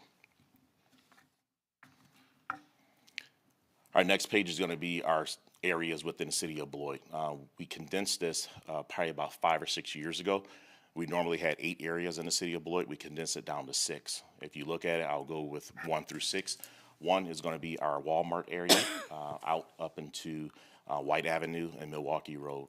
And then we're going to have area 2 that pretty much takes care of our downtown district area going up Riverside to Henry Avenue. Area 3 that is going to be out in the hospital area, a little bit of the Walmart area, but if you're thinking about the east side of the city, they have that east side, northern east area of the city. Area 4 is also on Riverside Drive coming up by the high school that takes over that area. Area 5 is our Merrill community area, so pretty much from White Avenue up to Henry Avenue, Bayless area, that's where we're at. And then we have Area 6 that takes over the remaining side of the west side of the city. Page number 8. So what we wanted to do this year was put our police officers' face out there, be transparent, let our community members know who's patrolling that area. So if you look at it, we have Area 301. Those are our officers, first, second, and third shift that patrols that area. So when we sent this out to our community members, they can see the faces, get the names of the individuals that work in that area. So I don't think we've ever done this before, but it's all about being transparent, let them know who's working our area so they can have that last name. I prefer a first name basis, but we wanted to put their last names out there, but to let them know who's working our area. I tried to get everyone to smile to make sure they're smiling, showing their good teeth. So these are individuals that's working those areas. So we have officers in area 1, 2, 3, and 4 shown on this photo. There are officers that work area 5, 6 within the city of Beloit. Then we have our 3 school resource officers that work in our schools. We have 2 intermediate school resource officers and 1 high school resource officer. And we're going to be, next school year, we'll be losing 2 of those school resource officers due to retirement. If you can look at the pictures, you know which ones are going to be retired by the gray hair. So we go to the next page. This is our Special Operations Bureau, our detectives. Also on there, we have Jessica Vance, who's our crime analyst. So what she does is she looks at the statistics that we have within the city of Beloit as far as some of our major crimes, some of our lesser crimes, and she helps us put a statistical plan together to be where we need to be at certain times of the day when crimes are spiking or they're at lower. Traffic accidents, speeding complaints, she does all that. She puts the numbers together. Then you have Frank Millard over there. He's our evidence manager. So every piece of evidence that comes within the city of Beloit in our police department, Frank is responsible for that. He goes through it. He sorts it out for us. Then we have our support staff at the bottom. These are the individuals that are rarely seen by the public, but they're the ones when you call the police department, they're taking your calls and complaints and making sure that they're getting it to us. They're our quality control for our police officers when they're doing reports. And then at the bottom, we have Phil Van Landingham. He's pretty much a jack of all trades. He does all of our vehicle maintenance. He goes through our body camera stuff for us. He makes sure that our cars are running correctly. Every year when we get new vehicles, he's responsible for making sure that all the equipment is put into it and all of that stuff. So he does a lot of good things for the city of Beloit Police Department. So when I first took over this position, I looked at it and made a goal for myself to diversify our police department to make sure that we are resembling the community that we serve. Not saying that we weren't doing a good job, but I thought that we needed to get in spaces that we're not in spaces before. I took over the assessment and recruitment team in 2018 and put a lot of miles on vehicles to make sure that we were going to places where people were less marginalized and they were not getting the opportunity to be involved in law enforcement. So if you look at the first graph there in 2022, our hires by race, we had 18% of our African Americans officers were hired during that time span.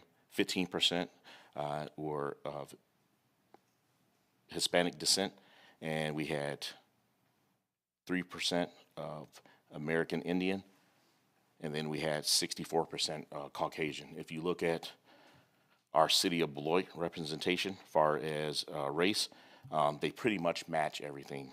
The one that we're still working on is to get our Hispanic population as far as police officers up, because you look at the city of Beloit, it's 22%, 63% Caucasian, which our hiring process in our police department is 64%, and then with our African American officers is 13%, and it's 18% for as far as the police department. Go to page 12. So in 2022, you'll see the faces of our sworn officers and our non-sworn personnel that were hired in 2022. We brought in, 11 individuals within our police department. It is very diverse. To my eyes, Officer Babilius was our first Native American police officer that we hired. I'm probably going to butcher it, but I think it was Ojibwa tribe that he was from. He was actually a foreman for a construction company and took a pretty significant pay cut to work in the city of Beloit Police Department because he's seen the great things that we were doing within our police department. We hired several individuals from the Winnebago County Jail, a Marine, and we borrowed from, I think it was our second floor, Officer Rosenbaum, who was actually a city employee. Then we had some other individuals that came in, and I think 3 of the 11 hires were Beloit graduates from Beloit Memorial High School. Go on to page 13. This is what everybody was probably looking for. So in 2022, the City of Beloit Police Department took 52,862 calls for service, which equals out about 145 to 150 calls per day. And looking at those calls for service, there are a lot of calls that we're trying to get to a point to where the police really shouldn't go to those calls. So if you look at the 911 abandoned calls, 3,590 calls that were abandoned 911. So that's people putting their phones in their pockets, and there's abandoned 911. And those are calls sometimes where we're trying to chase a car down because of the GPS is telling us that this vehicle's on 90, and we're trying to get on 90 and catch somebody doing 90 on 90. So it's kind of hard for us to catch up with those. So we're trying to look at ways to bring that abandoned 911 calls down or assist citizens. Some of those calls can be handled by our 911 dispatch center. So we're working with 911 communication to make sure that we can filter out some of those calls that the police shouldn't be going to, because that allows us to get back on the street in regards to our traffic complaints, people doing felonious things within our city. Biggest one here is, if you look at it, the true crime, so to say, was thefts. Well, there was the only one that was on there was arrestable offense. Some of them are arrestable, but 967 thefts in the city of Beloit, and some of the other crimes that we get calls on didn't even make our top 10 calls for service.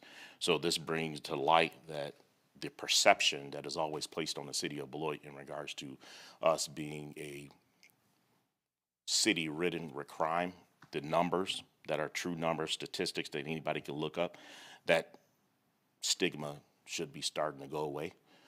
I know I press it a lot when I go to conferences, when I go to meetings.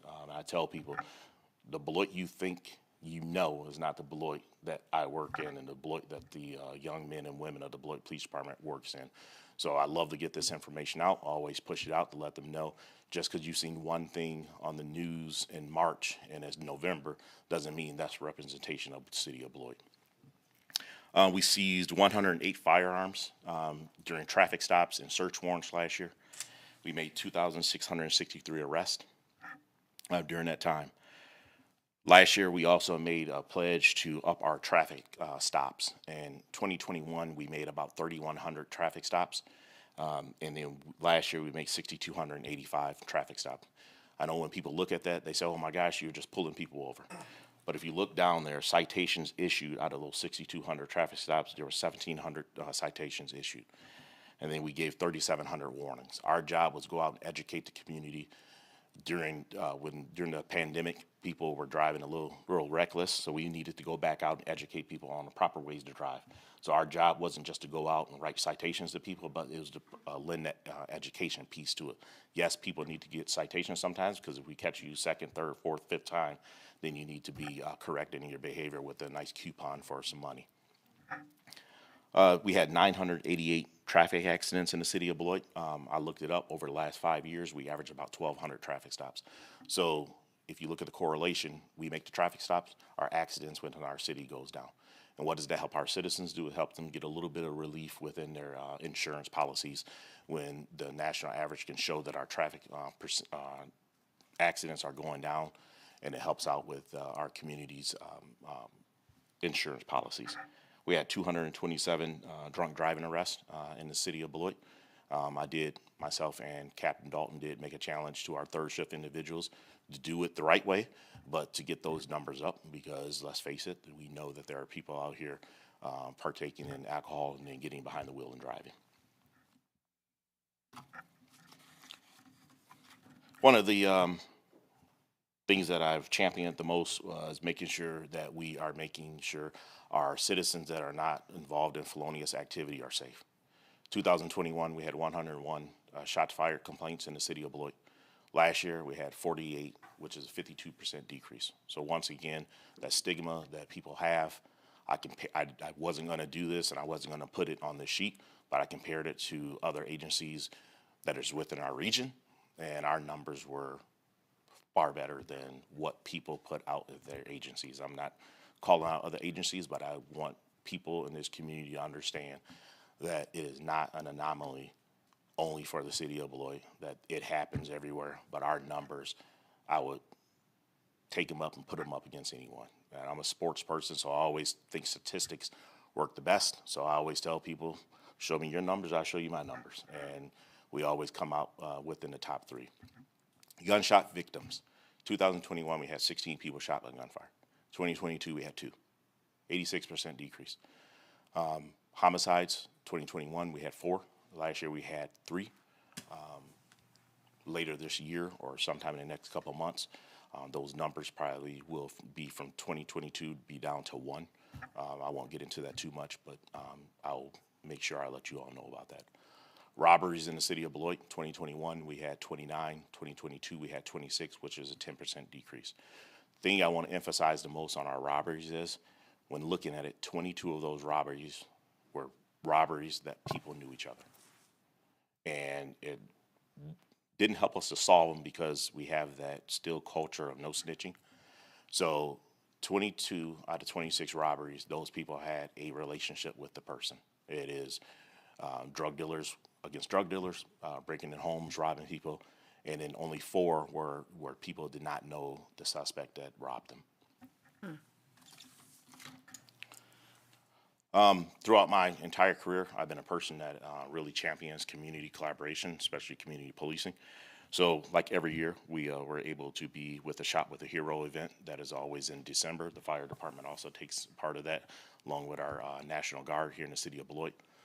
Lieutenant Elrod has been a champion with our cops and bobbers. If you know Lieutenant Elrod, he's a big bass fisherman. He does a very good job about that. And that is the day that he's running around the police department the happiest, because I never see him because he's out fishing all day with the kids.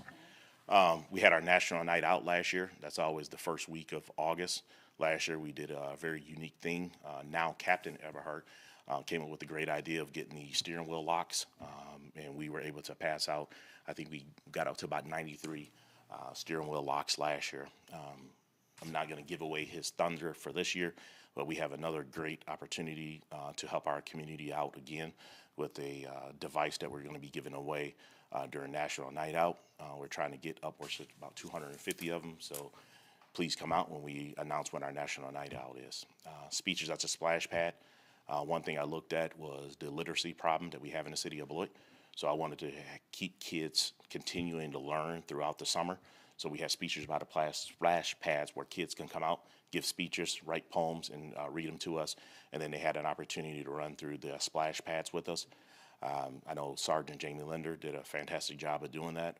I wasn't brave enough to run through my uniform in the water, but she did it. So I'm glad somebody took that role. And then we had a partnership with Crime Stoppers where they gave us a donation to continue to help us put our traffic cameras up within the city of Beloit to help with the individuals that cause the problems in the city of Beloit as far as felony offenses.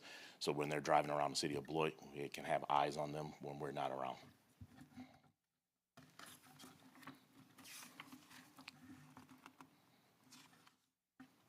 I just talked about our community highlights, so you can go to the next page.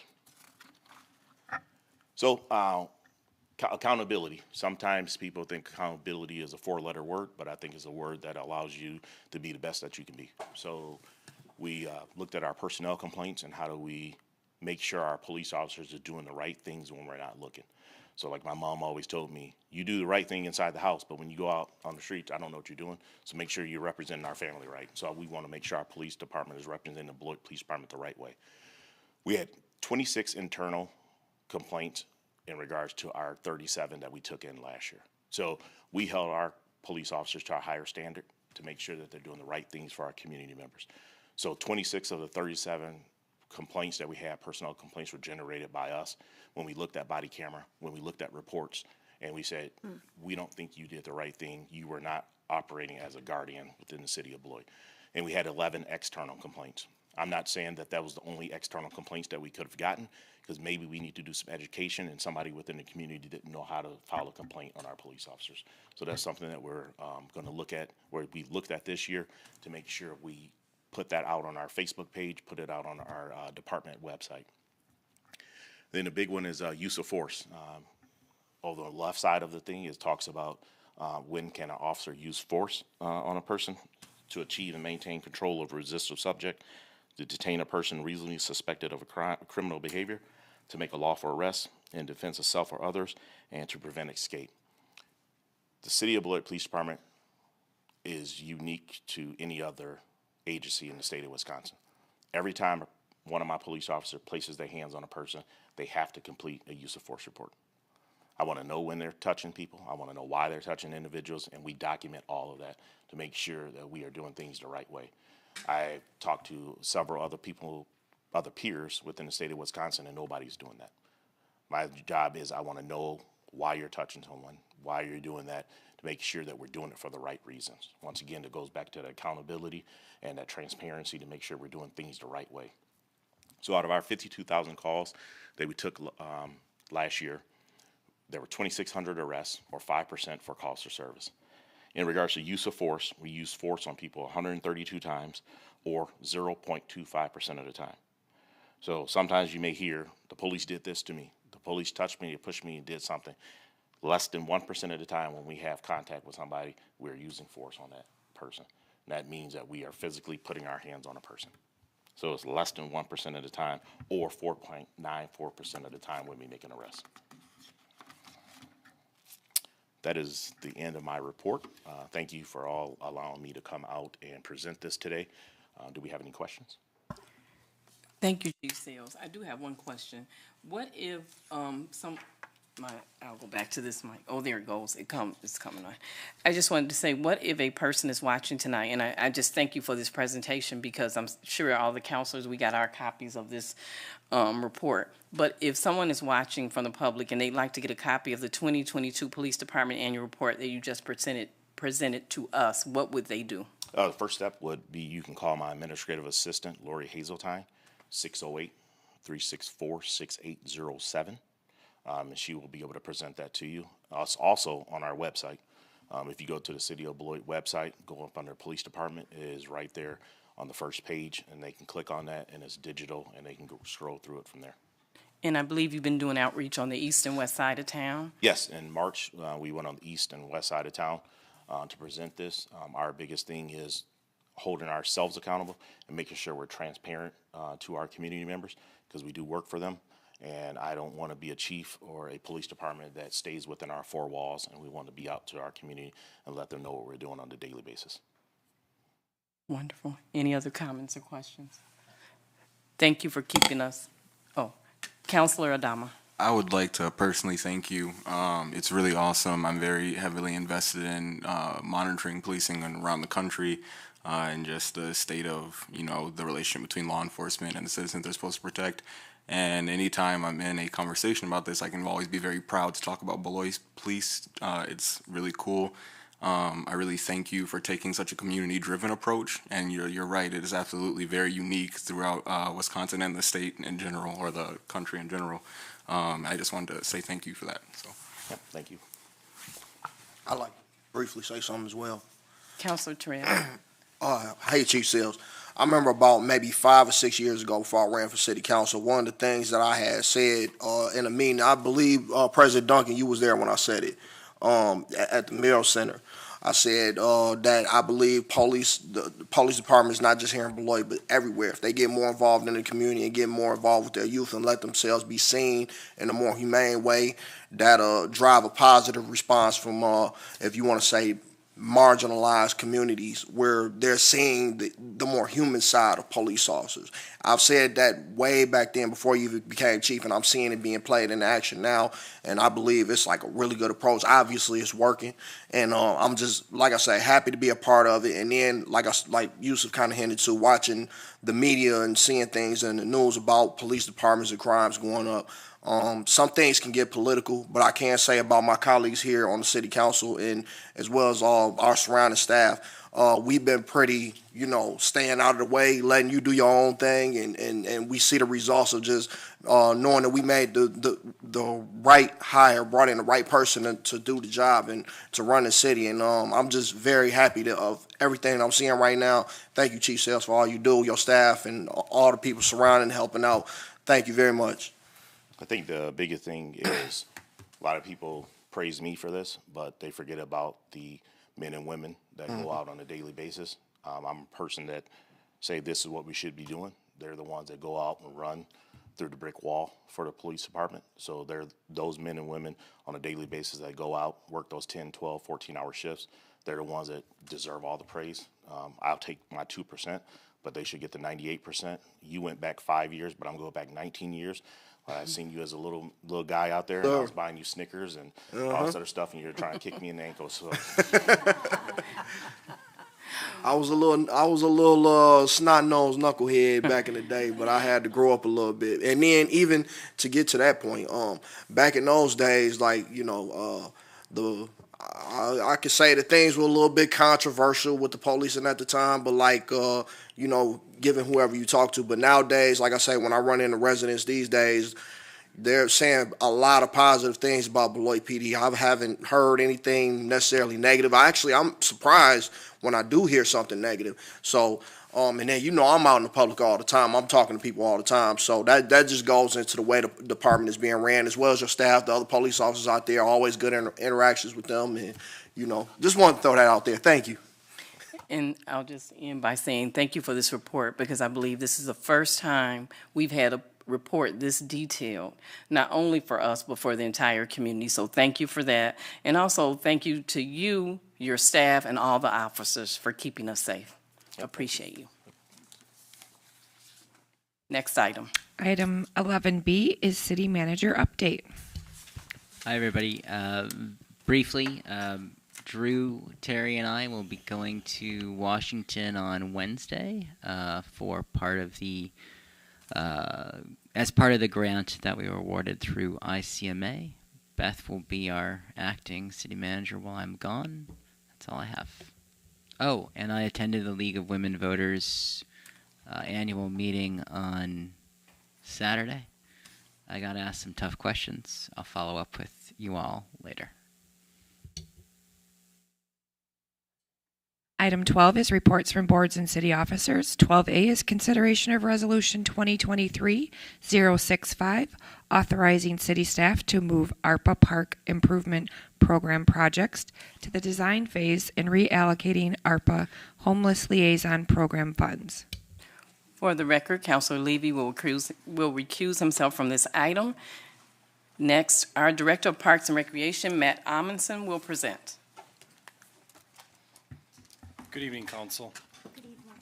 As a follow-up from our workshop last week, have kind of laid out the list of projects that we've prioritized to move forward into the design phase. For the sake of time, I'll highlight each of those projects, but not go into the narrative with each of them. And if there are any questions, I'm happy to answer those. Edwards Ice Arena, feasibility study of the future of the facility. Pullman Community Center, exploration of converting that space to a community recreation center. Big Hill Park Peace Trail connection. The Riverside Park Turtle Island Playground. Riverside Park Lagoon water quality improvement. Turtle Creek Park, exploring the master plan that was created for that park and moving forward with the plan phases. Playground replacement plan of identifying, or actually there are 4 parks that were scheduled for replacement from 2018 to 2020 that would bring us current with that playground replacement plan.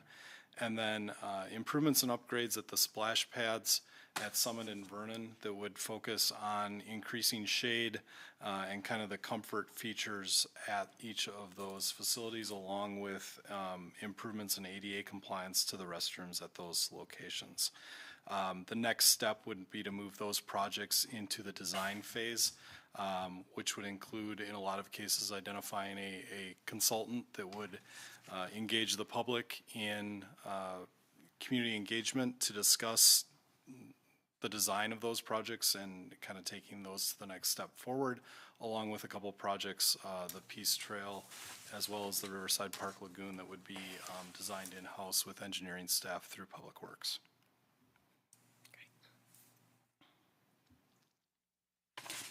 All right, just a minute. Thank you, Matt. May I please have a motion to approve this resolution? Is there a motion? Motion by Councilor Day, seconded by Vice President Forbeck. Are there any questions or discussion? I have a question. Councilor Adama, your question? And I'm so sorry not to be disruptive.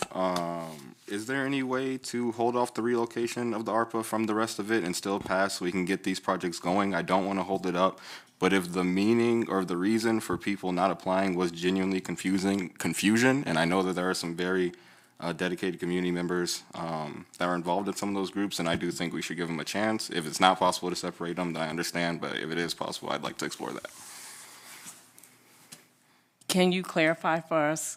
For 12A? Beth? Oh, No. sorry. That question that Councilor Adama asked. Sure. Can you If answer council was interested in separating those two items, I'm pulling up the resolution here now. Just Okay. give me one second. And I can add in here, while Beth's looking for that too, that nothing's going to prevent us from moving forward with the design phase. As I've often referenced, the design phase and community input may change the focus of some of these projects from what we envision them today until what is ultimately constructed and built in the future. We're going to have decisions to make in the future in terms of our priority projects. The thing that I've tried to share throughout the public engagement we've held, as well as discussions with council, is we're going to move forward in design, and whether ARPA funds these projects or we're able to slide them into a future CIP, the discussion from my perspective has been these are the priorities for the park improvements, and whether they're all funded through ARPA or we're able to put them in a future CIP, the idea is that what I want to avoid is that we don't design something then that we're not able to move forward with. So that the monetary discussion from my perspective can be held off to the future. What I'm concerned with is that we move forward on the design phase. As you know, we've got deadlines to meet in terms of allocation and dedication of these funds, and the design. Getting the design process to a 90% completion would allow us to make some of those decisions. Madam Clerk, was there a motion made, or did Councilor Adama? There was a motion made. There was a motion, okay. A motion and a second.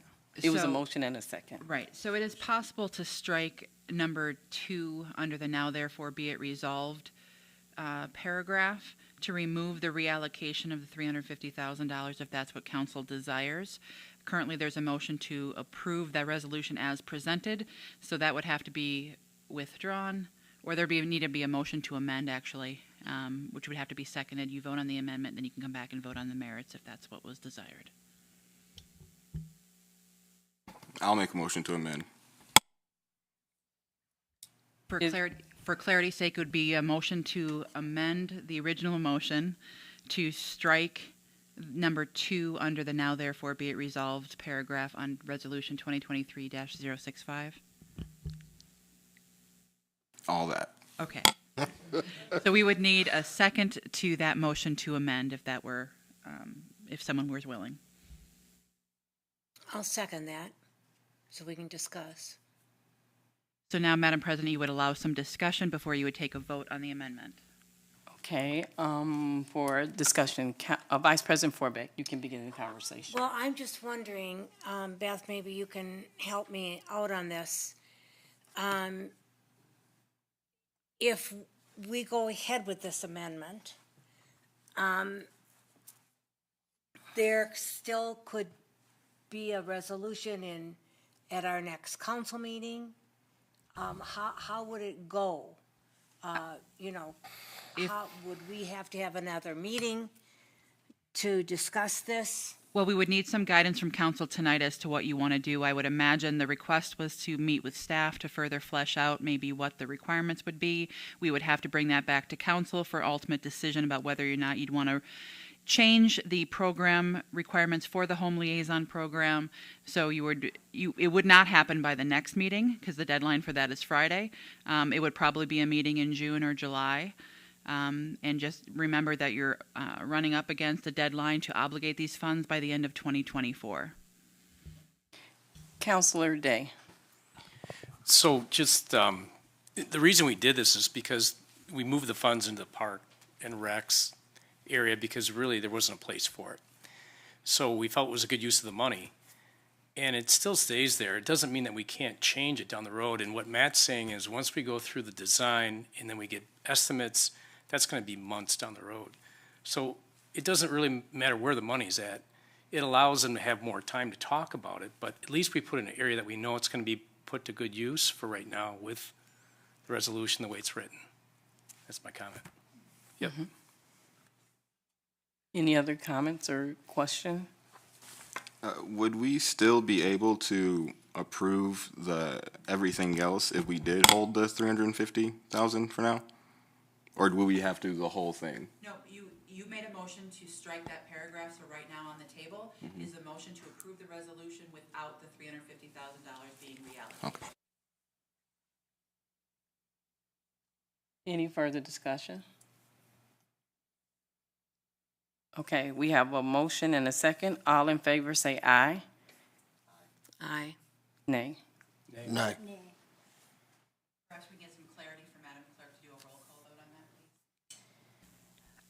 Counselor Terrell. Nay. Counselor Day. Nay. Counselor Forbeck. Aye. Counselor Duncan. Nay. Counselor Blakely. Nay. Counselor Adama. Aye. So 4 nays and 2 ayes. So the motion to amend has failed. You now have the underlying motion to approve the resolution as presented. Is there a motion? Madam You already President, have- you already have that motion, so you would just be calling for a vote Okay. on the original resolution as it was presented. So at this time, there's a motion and a second to approve the resolution. All those in favor, please say aye. Aye. Aye. Any opposed, say nay. The motion passes.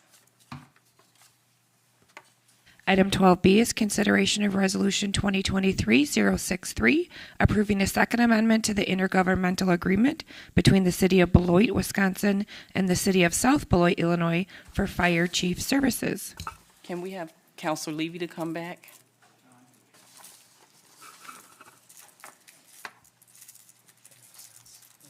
Yeah.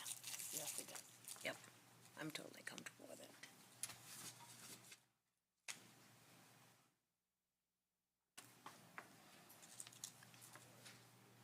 At this time, our Deputy Chief Jason Griffin will present.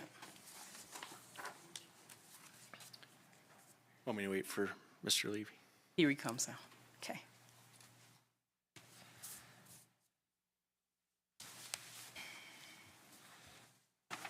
Madam Council and President, this is this resolution, or is it resolution? Yes, this resolution put forward for my services with the City of South Beloit. This all started back in June.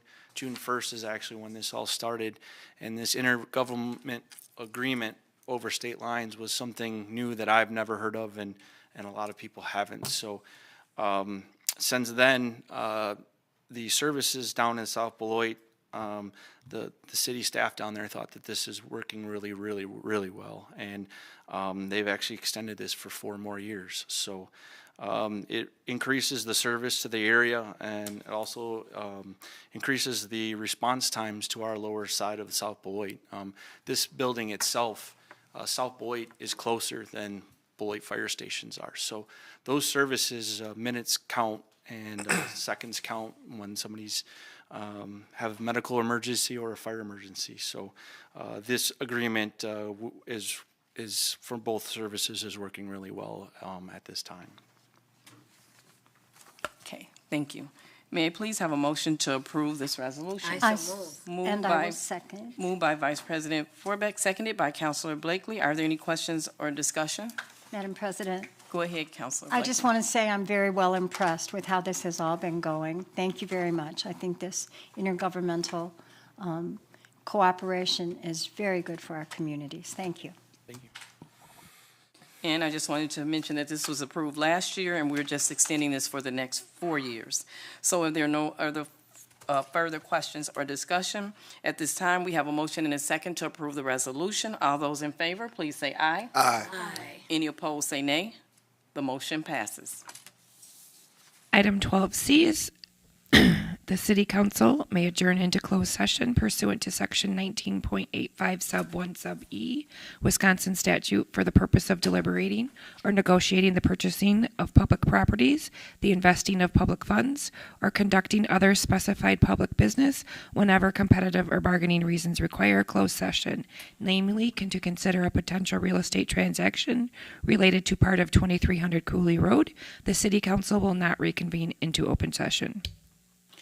May I have a motion to adjourn into closed session? So moved.